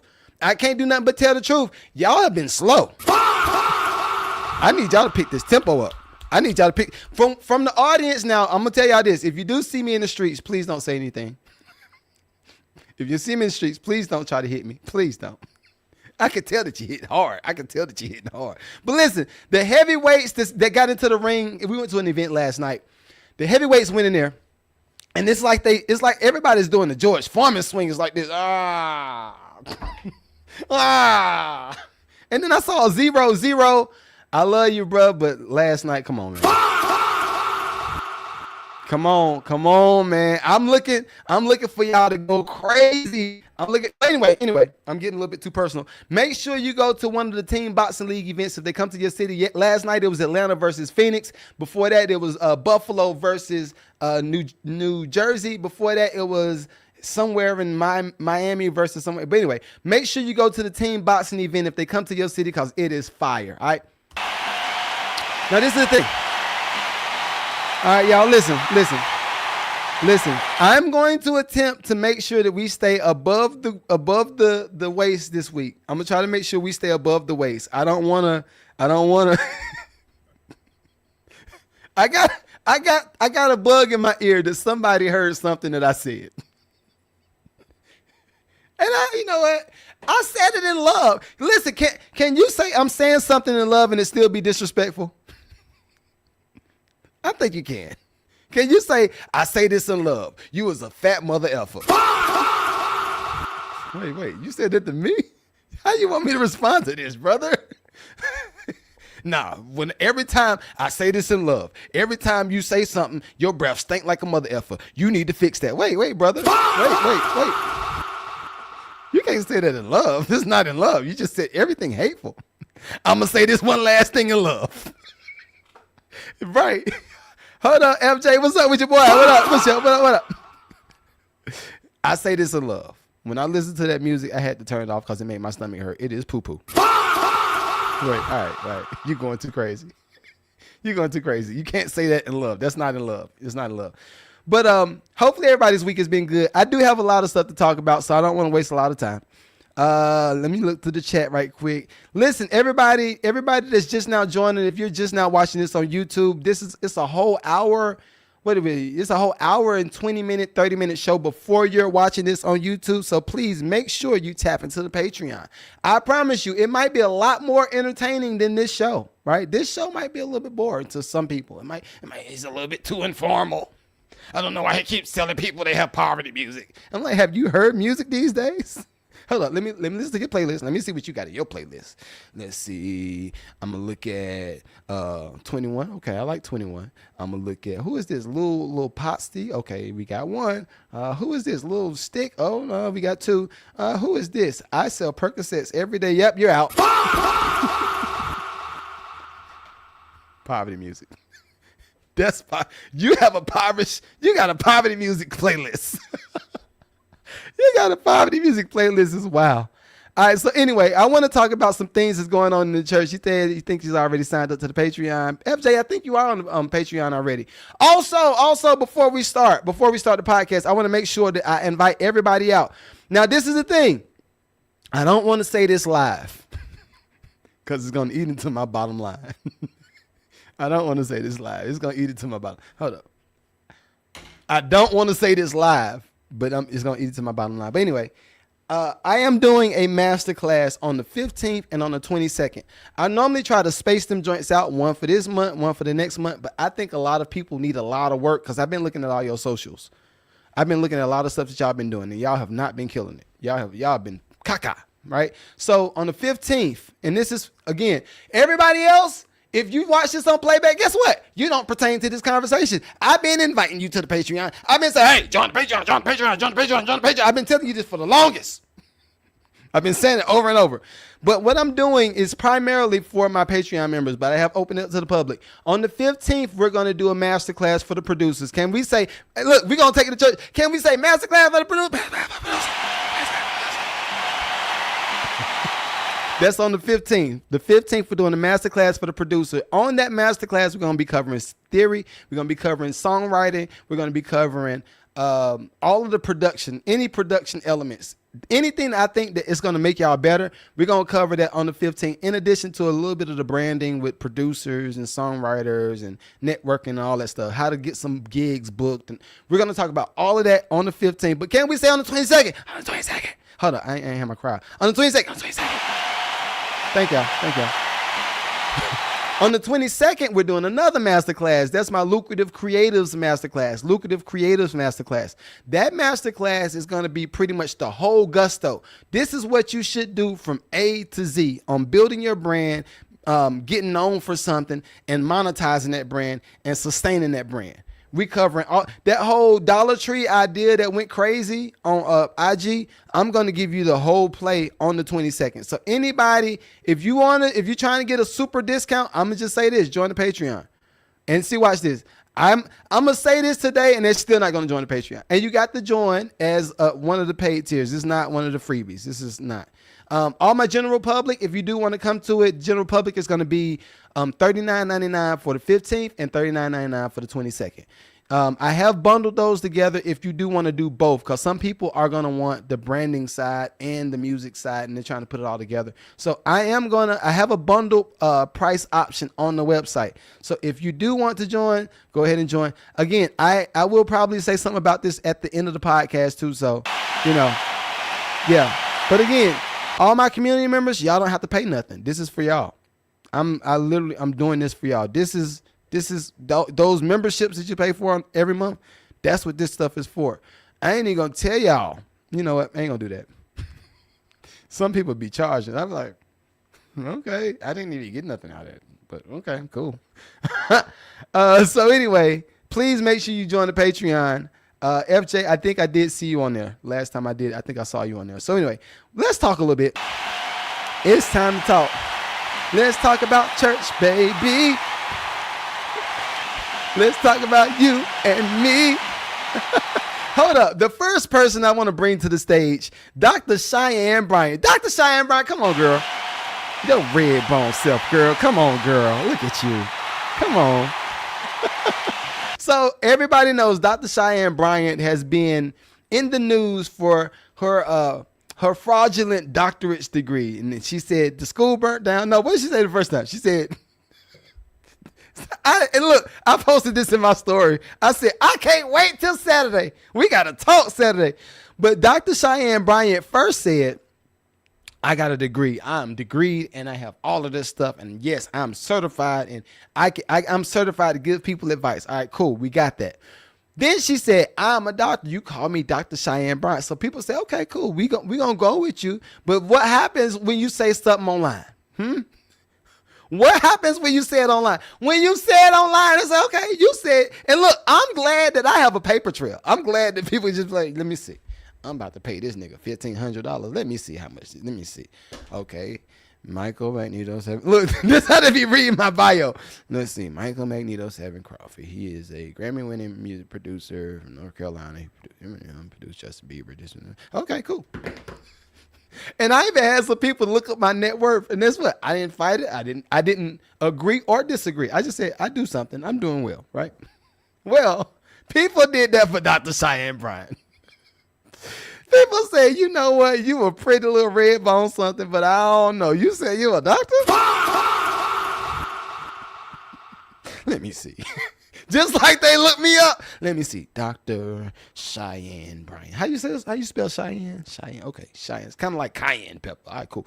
Dr. Cheyenne Bryant. Okay. Wait. Let me check another one. Dr. Cheyenne Bryant. Okay. Wait. Let me just check Cheyenne Bryant. There she is. So she's not a doctor? Wait.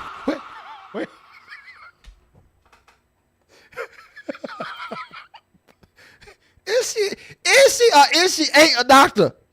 She pretty, but is she ain't a doctor? Well, shouts out to Dr. Mark Lamont Hill. Dr. Mark Lamont Hill is an actual doctor from a collegiate college, right?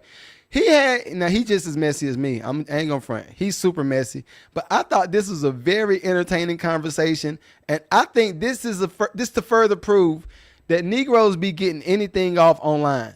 Now, I think since this video has been recorded, Dr. Cheyenne Bryant's, I'm gonna just say Cheyenne Bryant. Cheyenne Bryant's team has come up and said she has no clue who this guy is, and this actually kind of helps her case. But I thought this was hella entertaining. I said, oh, look we got mess in the streets. This is some New York streets too. This is the New York street mess. Hold on, let me see where she at. There she go. All right. Listen to this, y'all. And I thought this was like hilarious. Just check this out.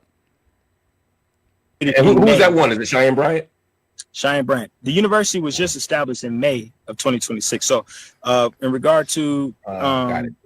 Dr. Bryant's narrative about the school not being registered, it was just started in May of 2026. So it's not going to have any type of. Hold on, wait. If a school, I'm just trying to add it up.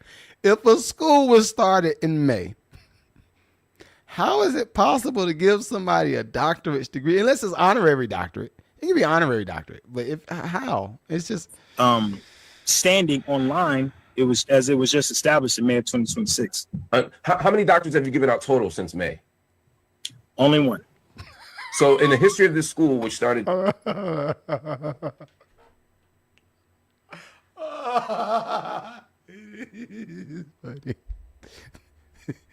The only case, so she the first. This is a historical moment. This is wow. In May, 8 weeks ago. Yes.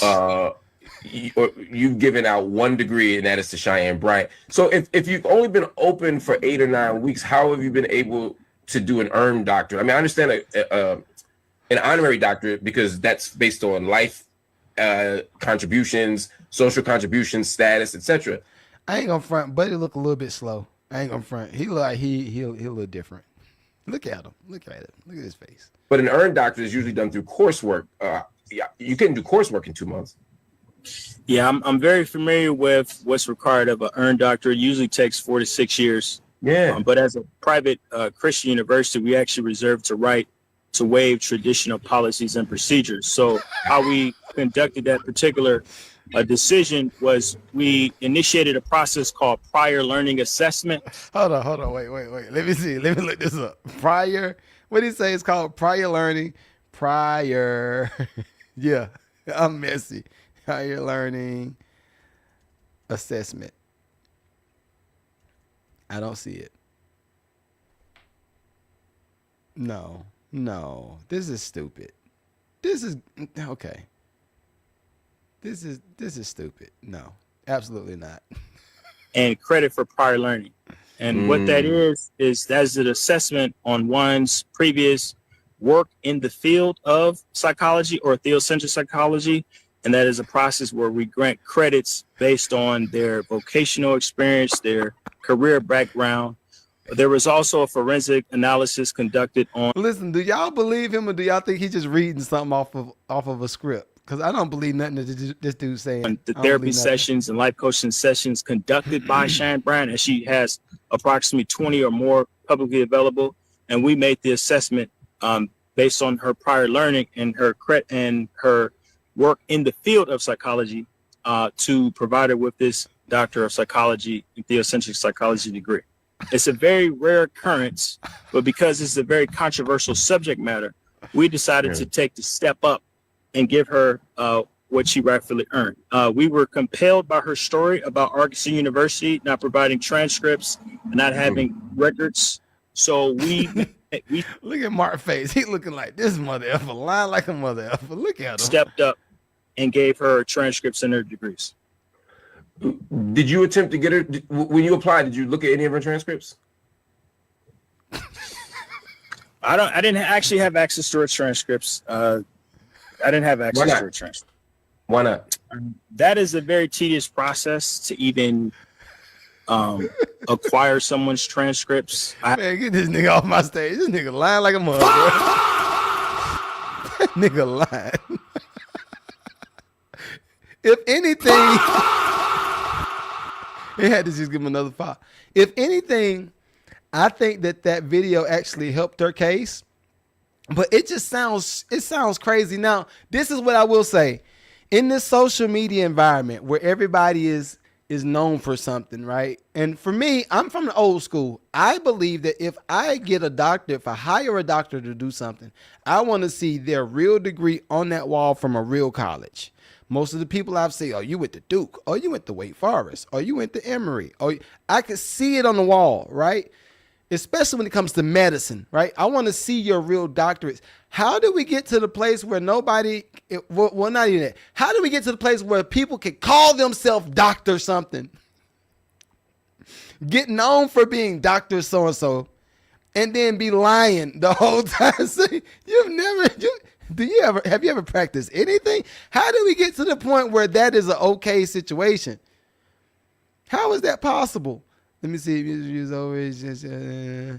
T-Shack. Also, FJ. What you don't understand. Let me go ahead and cause FJ is on the screen. This is, and I'm gonna just highlight your comment right quick. So T-Shack is absolutely right. So FJ, when I do music reviews, again, music reviews for us is not necessarily just music reviews. It's kind of like a light coaching call. So from 9 to about 10 o'clock, that's the music review time. 9 from 10 o'clock, and I normally go over about 30 minutes or so. But 9 to 10 o'clock is the music review. If you do have music that you want to send for, sync or any of that stuff, you can go ahead and send that. I'm gonna probably still go through more music later on in the sessions because I do sessions from the studio. So when we do that, then I can listen to your music at that point.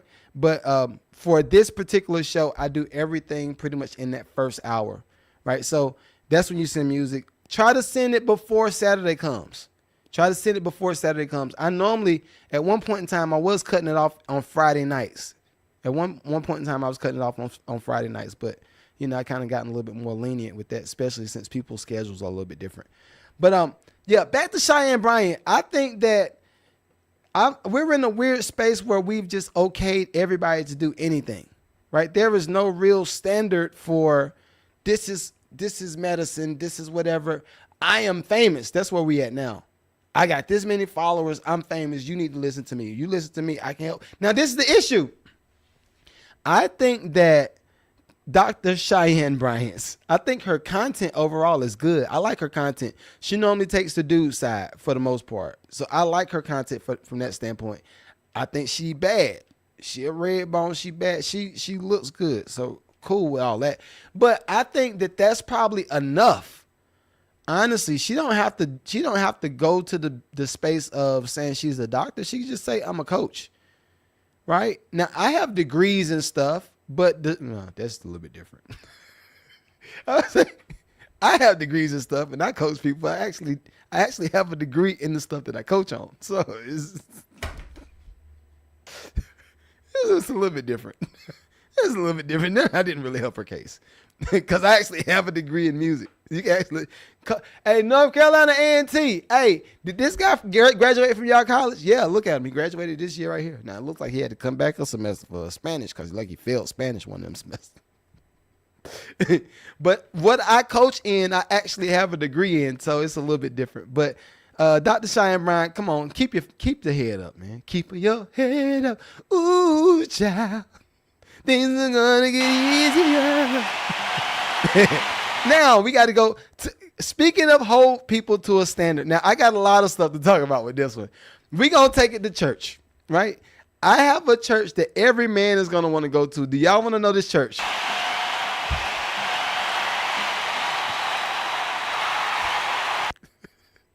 Rich. It's messy. It's messy.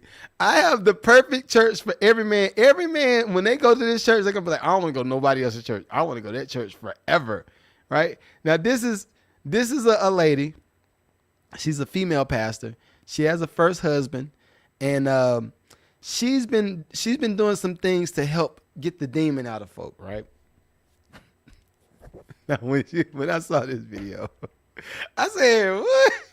That first thought was, where is the church at? We need to go visit this church. But anyway, these next two topics, we got to talk about church stuff. This is what's going on. This lady right here, if y'all can read the subject right here, this is what it says. Y'all see it? Female pastor has to resign, caught practicing oral, you know what, on men to suck the demon out. I said, oh, Lord. She is doing the Lord's work, Lord. Yo, Trey, you can't see it, but she is doing the Lord's work. I believe that God is speaking to her spirit. Let me let my man talk because I thought this was a really good video. I think it's funny, especially for iPod. Work a little too far, but I guarantee you the men have excellent attendance every Sunday. Confessional Wednesdays be popping. Like, be out to the parking lot. She definitely don't have to preach about tithes and offering because they ain't there giving it up. Ain't no need for the building fund because I'm sure none of the men have a problem with doing a little labor around the church. She got the only choir in town that's nothing but men, and all of them singing baritone, even the one playing the tambourine. I know the first husband of the church is pissed. He's sitting front row in the pew Sunday after Sunday in his little fresh double-breasted suit. And the whole time his woman is gawking to keep the church doors open. That's insane. However, that is one hell of a spiritual cleanse. That is one hell of a spiritual cleanse. You heard me. Now that's how you keep the members coming. Figuratively and literally. So look, everybody on TikTok, y'all can't see you can't see how she looks, but it is like she's a Spanish woman, and she don't look like she bad looking. Oh Lord. I'm just saying, it's a lot going on. Tell me this. I want to ask y'all this question. Would y'all go to this church? Would you? And if you did go to this church, would you automatically get a lustful eye for this lady? If you went to this church, would you be like, oh, look at you. Oh, you nasty. You sitting in the congregation like, look at you. I see you. Look at them lips. I see you. Would you go to that church thinking that, or would you actually try to be listening? Or if you've never seen this video that I just posted, if you've never seen this video, when you got to that church, would you automatically think, I don't know. I think this is from the player side. I think a lot of dudes, especially if you come from that ilk where you just used to be outside, it's like, I would. Now, this is something else, too. I wanted to bring Leandria Johnson to the stage. And I did talk to I know a few of her people. So this is a different subject matter for me. But I want to say this. I think we have made the church be so loose where everybody could just do anything. Like you could just wear booty shorts. Not only and then I'm talking about in church. You can wear booty shorts with the thong sandals. You can have your nipples out. You can have it's too. They took "come as you are" to the umpteenth power. It's like, yo, wait, she's okay wearing this? Do you see? Turn around. Y'all see that? We need Mamie. Mamie used to come from the streets. Reggie, we just talked about Mamie earlier. Mamie used to be thick back in the day. She used to be thick back in the day. But I think again, we have just gotten too loose with what we accept. We've gotten too loose with what we accept in gospel music. Now, I think some of the stuff was hidden. I honestly prefer that you just do whatever in private. If you know you want some freaky ditty type stuff every weekend, just do it in private. Don't talk about it. Don't be on camera. Like you know what? This thing right here, they have made it where you can't get away from it. That's probably what it is. You can't get away from it. Everything is going to be in public. So anyway, everybody on Leandria Johnson's team, I'm sorry. Yep, we got to bring it to the stage. We got to bring it to the stage because y'all got some different stuff going on over there, and it's some different business practices that y'all need to fix. I'm sorry. Tag the bitch, okay? Tell her Rodeo Live. So what we're looking at? It's a promoter. It's a promoter that says she allegedly got scammed from Leandria Johnson. So I'm assuming they booked her to do a show. And this is the thing. I know that sometimes shows drop out. Sometimes it's weather. Sometimes they didn't get their full front end. So no, I'm not showing up. I get it. But when you do this on camera, and I think she's the promoter. When you do this on camera and you say the artist didn't show up for my ish, and I don't know. Like I think Jay Electronica has been on the run for not showing up on certain shows too, right? And the promoter went on and did the same type of thing, went public and said, "Yo, Jay Electronica ain't show up on my stuff," and we refunded the whole audience everything. But this is the issue. On the money side, I'm going to book this venue. I can't get my refund for the venue. I'm going to pay for all of the lights and drinks and services and whatever that we would normally mark up on the back end. I've already paid for all this stuff. So when you decided to not show up for the event, now I'm not only in the hole because you didn't show up, but I'm also in the hole because it's just too much going. Like, listen to it. Unless she pissed off. And this is what we're doing in gospel music now. This is what we're doing in gospel music. This is what y'all are okay with. All right. You may as well just go somewhere else. Let me load it up right quick. Pick it up. Or Leandra Johnson. Tag her. Tag the bitch. Okay? Tell her Brody Young Live is on the scene of this bitch. Something that's really going So that was the promoter. This is Leandria Johnson right here. on right now. Gospel singer Leandria Johnson. Yes. Thank you so much. Anything to drink before we leave the gate? Yes. What can I get for you? Double tequila on the rocks. And how about for you? Orange juice. Orange juice. She needs some cranberry juice. We're gonna get her some cranberry juice. We're gonna change that. You like cranberry juice? And that's Dietrich Hatton trying to step in and save face. He said, "Nah, she don't want no liquor. She just needs some cranberry juice." I like Gerald. And again, all of this is on camera. You like Dietrich right now? No, I like Gerald. I like Gerald Haddon right now. Anyway, so there's somebody that's on TikTok and there's whatever. And let me tell you something. She sound like she a little bit drunk on this clip too. I'm gonna tell you like this. Don't fucking play with me. Oh Lord. All right, don't fucking play with me. She repeated it. You want to call me out and call this and call that? Yeah, I'll meet you, nigga. Don't fucking play with me. I'll meet you. You better talk to the person that you need to talk to. We already handled that business, and I don't even do this. But you ain't finna be on TikTok and all this and come for me. Cause I'm gonna come for you. You know what? And this is, I think she needs some intervention for real.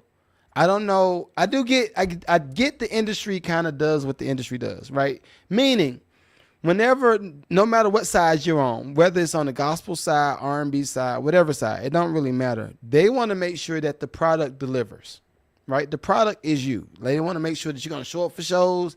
They want to make sure that you're going to do more albums. They want to make sure that we can collect more publishing. They want to make sure that we can do all of this stuff. So as far as the person, and this is why whenever I meet celebrities or whenever I meet people that's in my same space, that's why I attempt to build a relationship with them before I end up trying to do work with them. That's why I try to build a relationship with them before I try to work with them, because you never know what somebody got going on. They may have come to you with a task at hand. The task at hand is I need you to produce this music for me. All right, cool. Or I need you to coach me through this album release. All right, cool. I got that. But at some point, you have to be the person that says, okay, how are we building this relationship? What is this built off? If this is built off of, is this just a transactional situation? Now, I will say this: it's difficult for me to have transactional relationships in life now, especially as a 42-year-old man. It's difficult for me to just make something transactional unless it's solely a service, right? You hire me to do your floors. You hire me to do you some new windows in your house. You hired me. All right, cool. But even with that, I still have to work with you to make sure that we're meeting your needs, to make sure that all of this stuff is done, right? So that means if I'm making sure I'm meeting your needs, there's some level of relationship that has to be built. Even if it's a surface level transactional relationship, cool. There's still something that has to be built. I think what's been happening right now is so many people doing stuff, right? Nobody is really trying to build relationships. Everybody's trying to cash out. Right. And it's the same thing even when it comes to my community. I'm not saying my people, but I'm just saying in general. I know it's people that join my community to get something out of it. Right. I'm not mad at it, but you need to be willing to contribute too. And I'm not saying just contribute money. I'm not talking about contribute your membership fee. I'm talking about contribute to somebody's life. Build a relationship with people. I am real big on that. You got to build because what happens? This is what I've noticed in the past couple of years, and this is why some of the industry people that I came up with, I don't care for a lot of people, right? Whenever you come into a space and you make it a transactional exchange, right? What normally happens is one person gets hot or one person don't get hot. One person keeps going and they start making super M's. Another person might have to take the scenic route. But at some point, both of them can possibly get to those M's. Well, the issue that I've had in our industry is, okay, you're hot right now, and I'm not going to say no names, but okay, you're hot right now. But as soon as the label stop putting that light on you, what type of person and what type of rapport do all of us have with you? What type of relationship and what type of rapport do we have after you not hot, right? And this is why I always tell people on both sides, watch how you treat people while they down. Watch how you treat people while they up.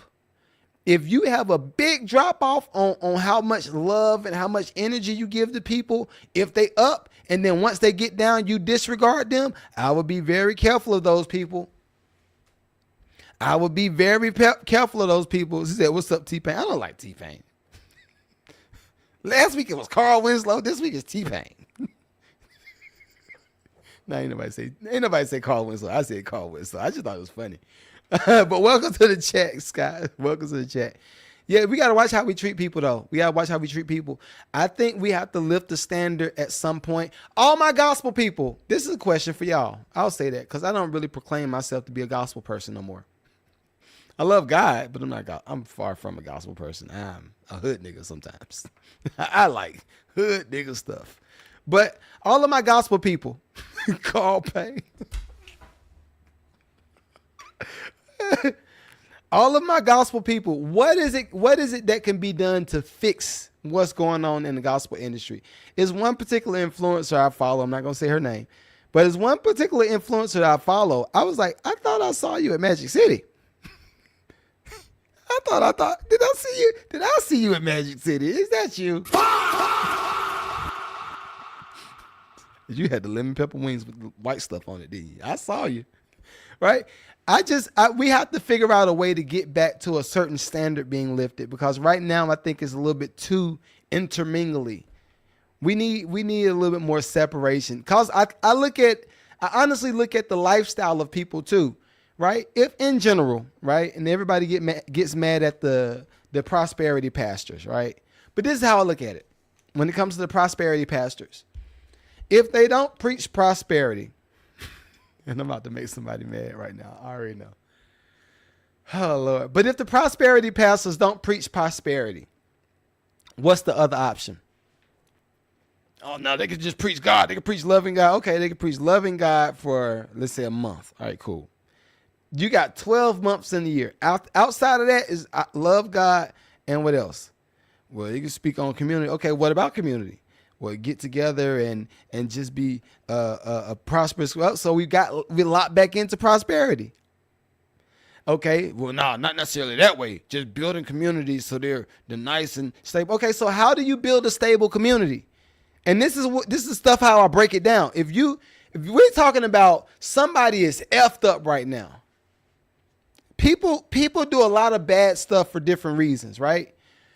I know at my worst, I was always a guy to try to figure out, well, okay, what's the quick way to get it done? What's the quick way to get it done? I need to go ahead and just pay for it, be done with it. Well, to just pay for it and be done with it sometimes wasn't the best way to pay for it. Back in the day, I was the whole title loan situation. I say, yeah, I just pawn my title to the car and just get. Well, so wait, slow down. You did what? Yeah, I just pawn my car title and just keep it moving and just okay. So if you did that, how did you pay it back? I ain't worried about paying it back. I just need to get the money right now. And I say, okay, so this is my issue. For those people, and they might take illegal routes. I'm going to sell mad dope because I'm trying to get money. I'm going to get into this illegal scam so I can do what? Get money.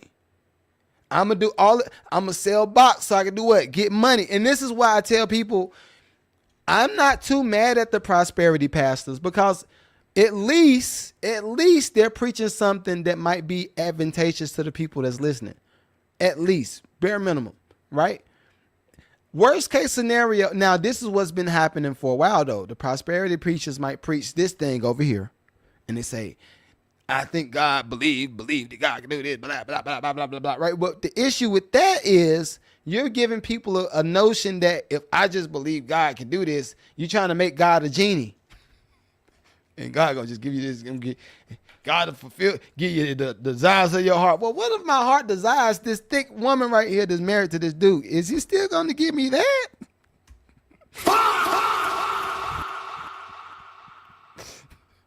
What if see? And nobody thinks about it like this. Nobody thinks about it. What if I really desire to rob this person and get away with it because I know I really want that car. I really want it. I don't want to work for it. I just want to take his. Is God still going to give me the desires of my heart if I want that? No. What you you don't understand. Then you got to start putting framework around it. That's my point with all of this stuff, Bill. That be my point with all of this stuff. It'd be too much. Hold up. Let me see what Scott said. It's become a money thing. Hold up. Let me put you on the screen. All right. You said it's become a money. It's a money thing. Thinking about Joel Osteen during the flood. Now, Joe. Okay. Joe. I'm sorry. When I read certain news clips or I see certain news clips, I saw Joe Osteen during the flood, and all I could hear in his head was, "I'm not letting these niggas in my church, not today." You want me to let these stinking niggas in my church and have my stuff smelling like mildew? Not today. Hey, can we give them some sandwiches? Hey, look, come here. What do we want? You know he said it with a smile too. No, what do we want? So we want to make sure that we are a blessing to God's people. Okay, Pastor, so you want to let them come in church? No, I ain't say do that. We want to make sure we are a blessing to God's people. Okay, well, Pastor, the biggest blessing we can do is give them some shelter because we got all this square footage in the church. I know what you just said. Just hear me out. We want to be a blessing to God's people, so we want to make sure that we get some sandwiches. We have some partners that can donate some things. Pastor, you know we got mad space in the back of the church. It's like a big gym. We just, look, I don't want these dusty niggas in the church. I don't want these dusty niggas in my church. Okay, Pastor, I didn't know. I didn't know you felt that way.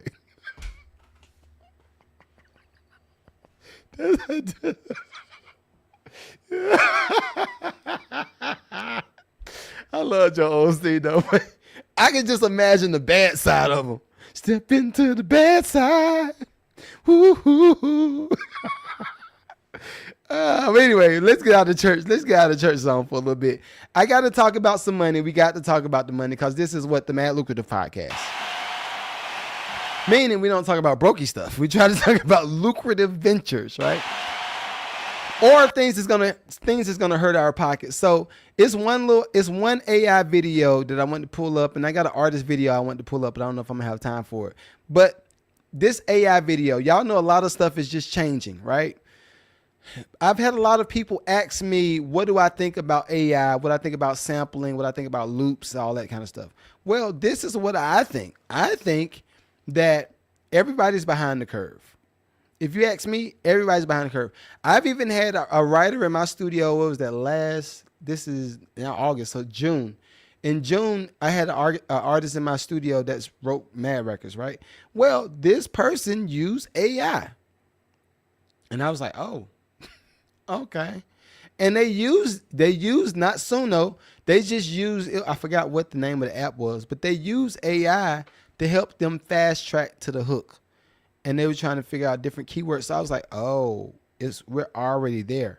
We're already there. So I wanted to bring this video up because I thought it was interesting for me to see that person in my studio use AI and now see that this is somewhat the industry norm now. This is somewhat the industry norm. You're not going to be able to get around it, right? So all of my producers, singers, songwriters, I'm going to tell you this. Even if you don't use it, know what it can do. Even if you don't use it, know what it can do because it will affect your pockets. All right. As you can see, it says the music industry is cooked. Nobody expected the Record Anatomy CEO to say this, but this is where we at. I want to let them play because I thought this was some good content. All right. Play. Here we go. All right. Jesus. Jeez Louise. Every producer, every songwriter, every studio that I've been in, or people that I've worked with, every single one of them is using AI.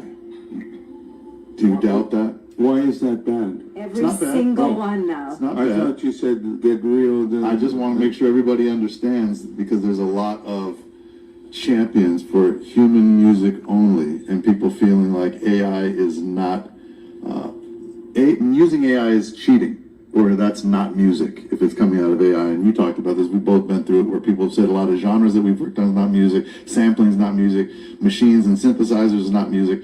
Now AI is not music. So I just want to make sure the room is aware, from somebody who's still in the studios almost every day, late at night when you go into these rooms where they're creating music, AI is being used. They're prompting it, they're using it for lyrics, they're using it for chord progressions, they're using it for drum beats, they're using it to reproduce old songs. This is what's happening.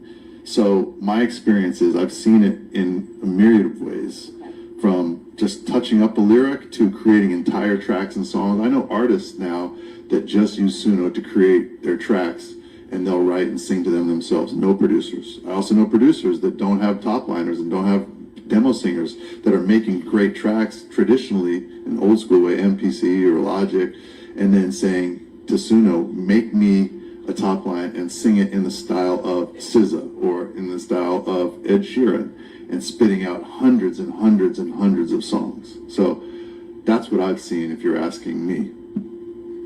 I see it too. Yep, and it's over. It's over. Listen, everybody that thought that y'all could compete, if you thought that you could compete with what's going on with the AI, I'm gonna just let you know off the rip. What I foresee happening, I'm gonna say in the next 5 years, maybe sooner, but what I foresee in the next 5 years, there's gonna be a device to pick up on all of the AI usage. Even when it comes to some of the sync briefs that I've been getting, all they want to know is, and they're not even saying no AI is accepted. This is why it was one of the people that was in one of my comments said, do you review AI music? And I was like, yeah, of course. This is what's going on now. When it comes to sync, even if you don't, let's say you use AI, right? Let's say you use AI for 100% of what you did. Well, there still could possibly be a big payout for you. And I know my human creators don't want to hear that. Even if you use AI, there could still be a nice payout for you. It's just less work. It might be less percentage. Now, this is what I see also coming up and coming down the pipeline. I foresee a lot of different copyright claims being presented, and I'm saying in the near future.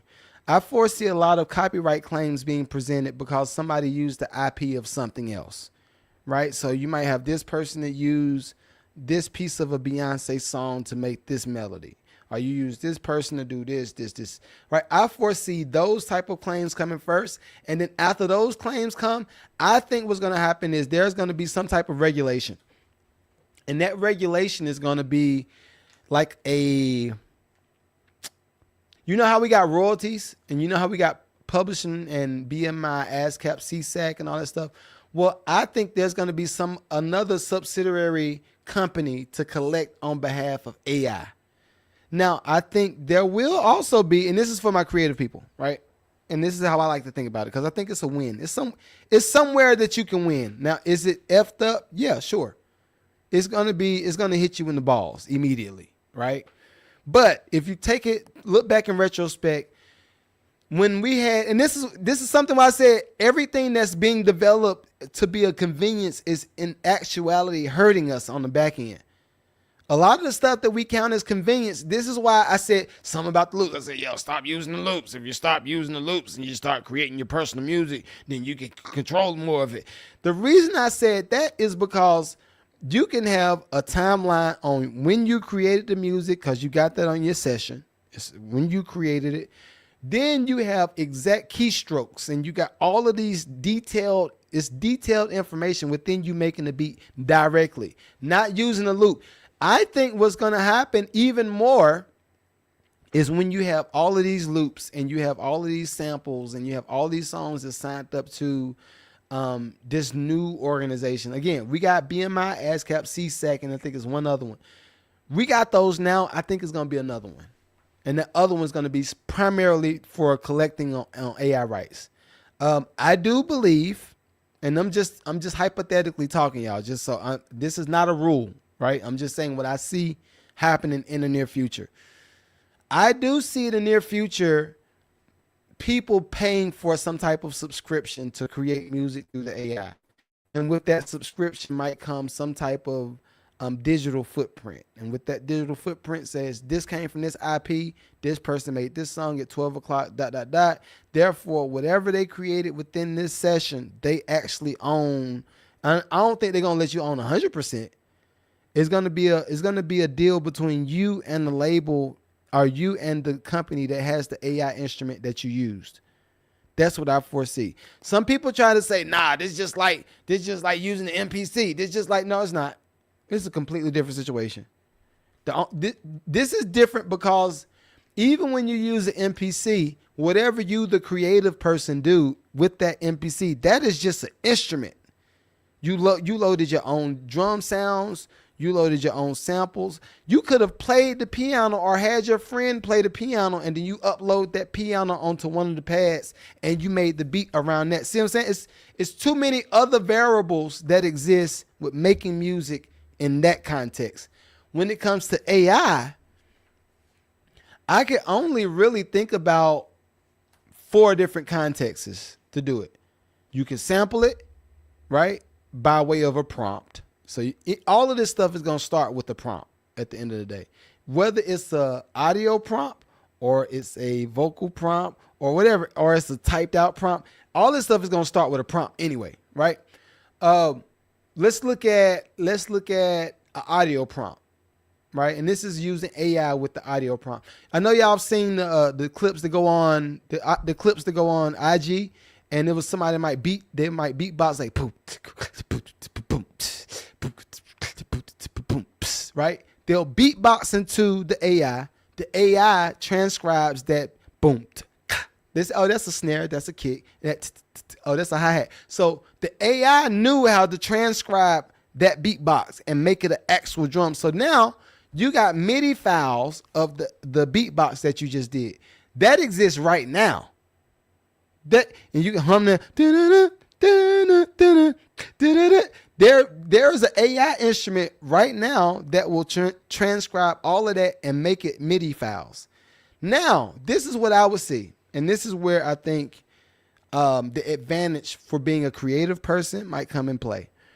If you are a person that has multiple VSTs and you actually know how to play a little bit, right? And you use that type of AI instrument, okay, cool. It might spit out all of this way, but you can now go back in the system and say, well, I want the velocity of the snare to be inconsistent. So I want it to be a hard snare one time, and then I want it to be like a ghost stroke the second time, then hard snare, then ghost stroke, and then with and all of this is nerd stuff. We're gonna talk about this in the producer's masterclass. You might want to get real nerdy and just do something different with those MIDI files. When you do that, I think that's going to take you out of the AI did this category. But if you just leave it as is, now we got a whole nother situation. It's the same thing as people using loops, right? That's what I foresee coming, right? So I will say this: don't be scared of it, but just know it exists. Know how to use it. Everybody fought the internet. Now look at us. Hold up. So you telling me I'm gonna have a camera on my phone? I remember the old people back in the day. You probably talking about the 90s. So you telling me I'm gonna be able to talk to somebody on the phone, my phone. So you telling me I'm about to be able to wait, okay. So what? Now look, 10, 20 years later, that's the norm. It almost looks crazy if you don't have some type of video option on your phone. It almost looks crazy. Right, but I ain't gonna get into my conspiracy bag because it's a whole nother issue with that. We got one more thing to talk about. Y'all know I like to bring my artists to the stage. This is another person that's complaining. You know what? I want musicians to start seeing all sides of business.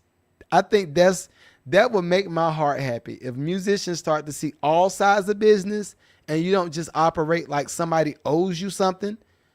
Because On one side of it, I understand that you feel like you're looked over as a producer or a singer, songwriter, or a content creator or a business owner, whatever you do. On one side, I understand that you might feel like you're looked over. But on all of these other sides, it's like, yo, did you do the work to get your brand hot? Do you even know what your brand is?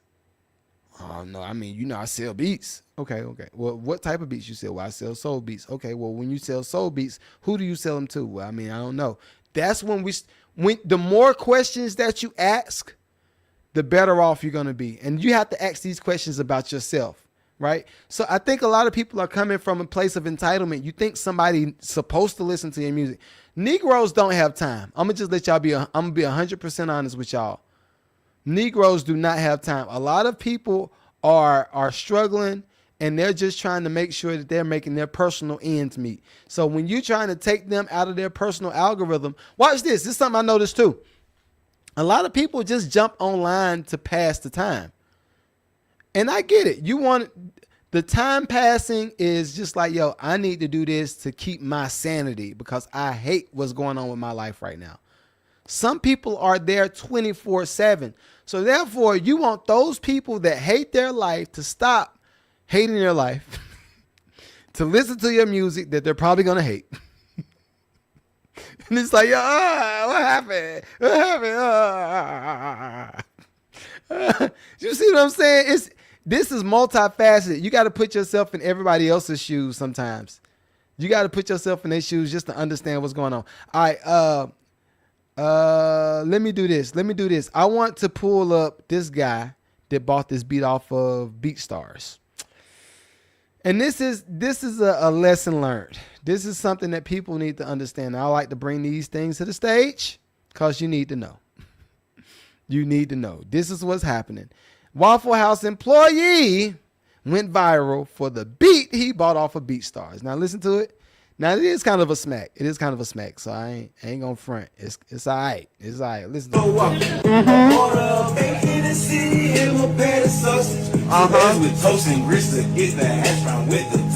Now you know what's crazy? The business in me said, "Oh, this nigga, he just gave up everything. You gave up everything that fast." Look at him. Where we got all of the options. 24/7, 360. And he went viral. For it. All right, so with this, and this is, if I was to coach this guy, this is one thing I'm going to say. And this is why I'm not an avid believer in making commercials for certain businesses, especially if you don't have an agreement of some sort. Even if it's just a DM. Yo, I would love to be able to use your ... Right? Something like that. Is something you can show your lawyer. Before I posted this, they said this. Some of y'all are just doing stuff the dumb way. Y'all are giving away too much of y'all IP. With this, and look, watch this. He's dancing in the Waffle House to a beat that he got off BeatStar, probably for the low. Went viral. Now, not only is he marketing Waffle House, but he's doing it for free. Not only is he marketing Waffle House, but he's doing it for free.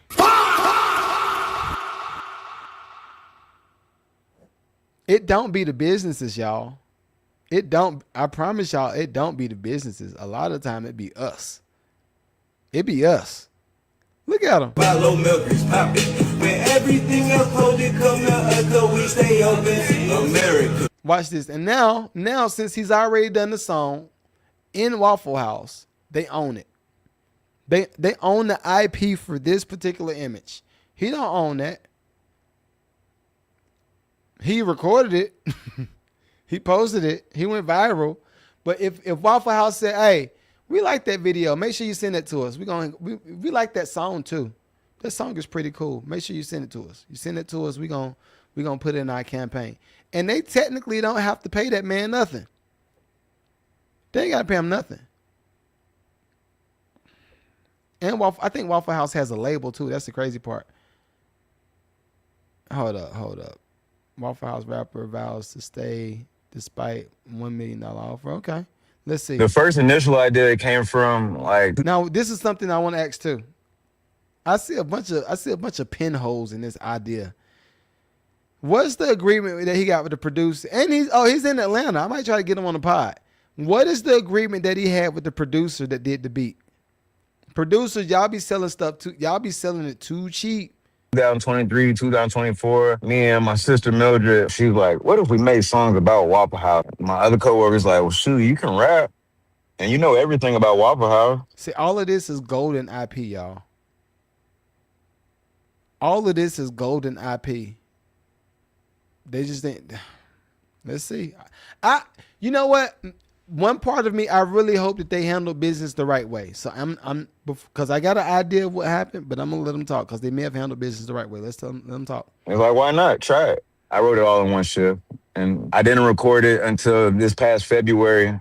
I waited till I could get with my jeweler and get my Waffle House pendant. So when I dropped my Waffle House song, I got the iced out Waffle House chain to go with it. The first initial idea.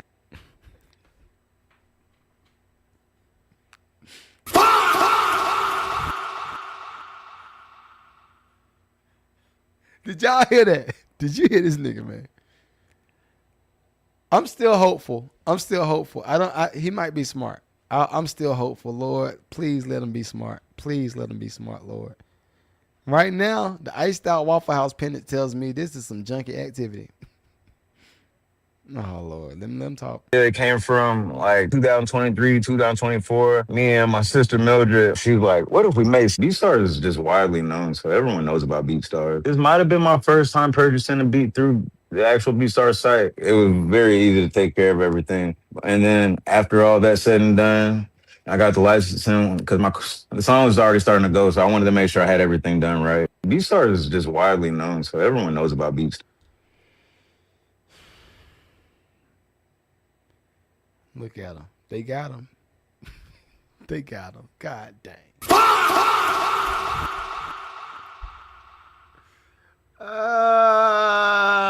Damn. They got him. All you got to do is just keep scrolling. I promise you. All you got to do is keep scrolling. They got him. Oh my God. All right, so look, y'all, I'm gonna let y'all know what I'm reading, okay? And why I say they got him. This is why I say they got him.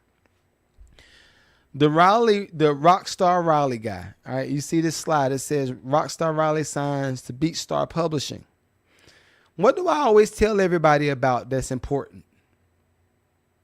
What I always tell you about that's important? It's important to own your publishing. It's important to have your own publishing company. It is important to have all of this stuff. Why? When you have your own publishing company and you can control a lot of the stuff and you make music, he didn't have to do this deal. Appreciate that, Prince. Appreciate that, Prince. That nice setup. Thank you, bro. He did not have to do this deal. Well, I'm doing a review on a guy named Riley Rockstar, or Rockstar Riley. He did a deal with Waffle House after he did a song that went viral from Waffle House. In the beginning, I'm gonna tell you where he could have went right. I'm gonna tell you where he went wrong. I'm gonna tell you where he could have went right and where he went wrong. All right. So when he first did the song, and he said, "Yeah, I just did the song with my sister. We had an idea to do a song in Waffle House, and I did it with this beat that I bought from BeatStars." That's a cool idea. That I would advise people to do every day of the week. Now, would I have them post it from Waffle House? No. What I would probably have them do is create a business around certain things so that when he does post it, everything that he makes, he collects. And then if he collects, now he has the ability to do what he needs to do with the record. So what I mean, if he collects and if he had the business around it, it normally costs about $250 to start a publishing company. And that was with BMI. I think ASCAP has a free option now. ASCAP has a free option now, I think. So all he had to do is create a publishing company. And he could have did all of this in retrospect. He didn't have to do this up front. Now, I would have preferred he did it up front. That's why when I coach people and they pay my tier, that's why I coach them. No, you got to have your publishing first. What's your publishing company? You need to be signed up as a publisher and as a writer. You need both, right? Why? For this stuff like this. So artists, this is what's happening. This is what's happening. All right. He made the song. about Waffle House. In the Waffle House. Right? Let me get this off the screen because I might have to clip this up. But he made a song about Waffle House, right? Song goes viral. They say, this is dope. He said, okay, well, I didn't buy the beat. Technically, I ain't buy the beat, so I need to go ahead and try to get the beat the right way. Now, this is where he messed up still with the beat. There are holes in his whole business model with this one song. Holes. It's just holes. Not hoes. Holes. Holes, right? What he should have done is reached out to the producer directly up front and said, look, I got this song. I think it's going to be a smash. Let's work out some points. I don't want to license the song from you. I want to do an exclusive purchase. All my artists, put this in your notes. Put this in your notes, my artists. I don't want to license the song from you. I want to exclusively purchase this beat. Now, if you exclusively purchase it, it might be a little bit more. It might cost a little bit more. Say, hey, will you be willing to do a payment plan? Right? You want $500 for this beat? All right, look, I can give you $125 this week. I get another $125 this week. I can do all that until we pay this joint up. Are you okay with that? Take 4 weeks. All right, cool. Got it. That's your pay period. You got that done. All right. Hey, T-Shack, I ain't even got there yet. Bro. I ain't even got there yet. T-Shack said Waffle House has its own label. I ain't even got there yet. But we're going to talk about that too. That's why I said when he did the song Inside of Waffle House about Waffle House, they said, oh, appreciate you. Thank you. They said, thank you, my brother. You just gave us some free promo. Thanks. They said, thank you. This is what I'm saying. So anyway, artists, make sure you own the records. Make sure you pay for the exclusive rights. You don't need to license it. You need to own it. You need to own a piece of it. If you don't have the money, tell the producer, okay, look, I normally do a 50-50 split with the producer, but I think this joint is going to be a smash and I don't have the money to pay you right now. So I'm willing to give you 75% of this record, or I'm willing, whatever you think is fair, right? I'm willing to give you 60% of the record and I'm going to take 40. You can take the majority of ownership. Long as you do something that's in paper. You got to do something that's in paper. All right, cool. Soon as the song went viral, what BeatStars say? As soon as the song went viral, you know what? Let's give them a publishing deal. BeatStars already know they got a publishing company, so now you done sold your publishing to BeatStars. You got a little bump. If they offered him $1 million deal, and this is what a lot of companies do. If they offered him $1 million deal, he's probably going to get about $125 after legal fees. And that's just his upfront. And then he's going to have a certain amount of deliverables that he has to offer to the company in order to get the rest of the $1 million. But by the time that $1 million is actually paid to him, it might be 10 years later. Do you have the ability to keep making music that long to get that kind of money? Oh, now we're starting to have bad conversations. Wait, Meg, I thought, wait. So and then watch this. You did a lease purchasing agreement. A lease purchasing agreement. That means that song went that song may have went viral like that. That same producer can sell that beat to 10 other people and say, hey, this song went viral about making a song about Waffle House. What I want you to do is try to do this with this beat too. Make a song about McDonald's. Oh no, you can make a song about Chick-fil-A. Oh, you know what? It'd be dope. You make a song about Dunkin' Donut. Now you're creating your own you created competition for the original person. So not only did he F up by not buying the beat, now it's open to everybody. He can slut that beat out as many times as he wants to. Congratulations, you played yourself. And then, not only that, as my brother T-Shack said, let me put it on the screen. Right here. Y'all see what this is? Waffle House has its own label, my boy. You played yourself a triple time. You made the song in Waffle House. I.e., you made that kitchen your studio. Who owns the studio? Waffle House. Thanks. In most company agreements, there is something that says you cannot exploit the premises. They don't want you recording inside of the offices of nothing, right? If you do record something, you could be prosecuted. There was something in your employee agreement form, is something in the application that says you cannot do this. I bet you already did it. So if you try to even come back to them and fight, they're gonna say, well, you did this on the clock. You was on the clock, right? You see how this goes? This just hold on, wait. You did this video. You was on the clock, right? I didn't see you sitting down eating. You made this while you were you on the clock? So you made a video that went viral. Shouts out to you. Thank you for making this video that went viral. But you did this on the clock. So technically, you're still in company time, right? You played yourself. I really want us to be smarter, y'all. I want us to be smarter. Now watch this. Beat Stars is gonna yoke him. Waffle House is gonna get him for the rest of it, and he gonna get left in the sauce. And he's gonna be trying to figure out what he's doing by next year, maybe by the end of this year. He's gonna be trying to figure it out. Listen, y'all, we gotta do things smarter. We gotta do things smarter. But anyway. Hopefully y'all enjoyed today's show. We are out with 2 hours and 35 minutes in. So listen. Y'all know I do not believe in overstaying my welcome. Nope. We got a little bit of housekeeping. I said this in the beginning of the pod. I'm gonna say it again. Right now, literally right now. If you want to join the Masterclass for producers on August the 15th, or you want to join the Masterclass for content creators on August the 22nd, you can get your tickets right now. And if you want to bundle them joints for 20% off, go ahead and get it right now. It's right now, right? For the Producers Masterclass, what we're going to cover theory, we're going to cover branding, we're going to cover mixing and mastering, we're going to cover songwriting, we're going to cover song structure, we're going to cover getting gigs, landing gigs, we're going to cover sync and television. It's a lot of stuff. This is roughly about a 3 to 4 hour course that we're going to do on the 15th and on the 22nd. But again, the 15th is for producers. The 22nd is for all of my content creators, all of my business owners. I don't care if you're a lawyer. I don't care if you're a singer.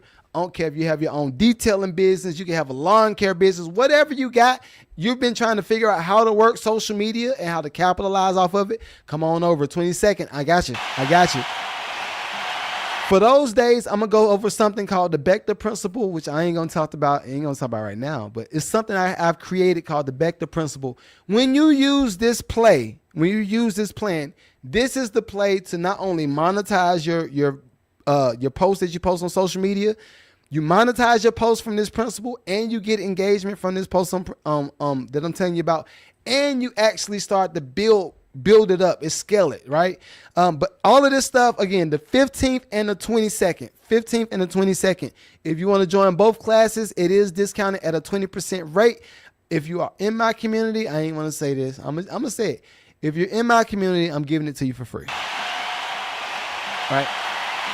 And it's technically not free because you're paying your membership. All right, so my memberships on Patreon is $20, right? So if you join the Patreon for $20, you're gonna get the master classes for both days. If y'all got any questions, please make sure you hit me up. Send me a DM if you need to. All right. I'm reading through the rest of the chats. Give me a second, y'all. Give me a second.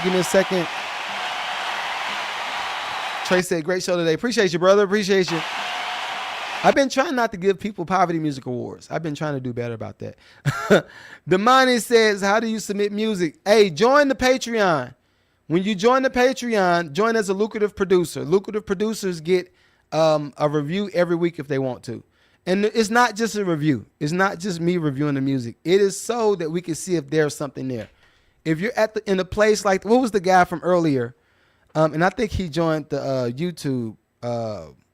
What's my guy from earlier? He was in the chat. I'm looking for him. Hymnal Star. Hymnal Star is somebody that's dope. I'm working on different sync placements right now as we speak. And Hymnal Star is a one-of-a-kind person that I don't have in my community. So therefore, anything in that Caribbean sound or that Afrobeat sound that I need, I'm going to probably go to him. If any of my sync people ask for that, I'm going to probably go to him because I don't have anybody else. I need more people. So I say all that to say, when you join as a lucrative producer, you not only get music reviews, but I also pretty much coach you. I'm also doing a lot of other stuff. around just providing opportunities for people. We also have a course in the school system that we're rolling out in New Jersey, in North Carolina, and down here in Georgia. So therefore, I will need to staff those people for those jobs. How am I going to get them? I'm going to get them from my community. At least I'm going to go to my community first. Of course, if it's people that's in my community that's not efficient, I'll say that. I would say qualified, but we can kind of work around that, some of that stuff. But if you're not efficient, you got a bad record, I'm going to be trying to look for people. So I will advise everybody that's in the chat right now, join the Patreon. At least join as a lucrative producer. If you want the coaching, join as a lucrative exec. All of my lucrative execs, I'm looking at doing this too. And this is something I used to do about 2 years ago.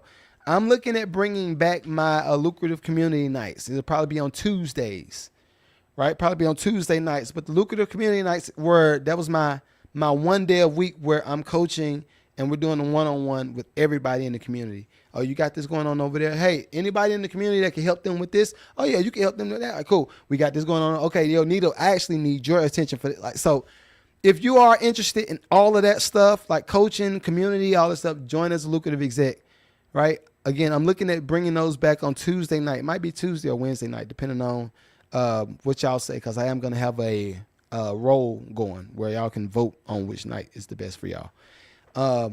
So yeah, that's that. So please make sure y'all tap in. All right. Till next time, I'ma holla. Peace.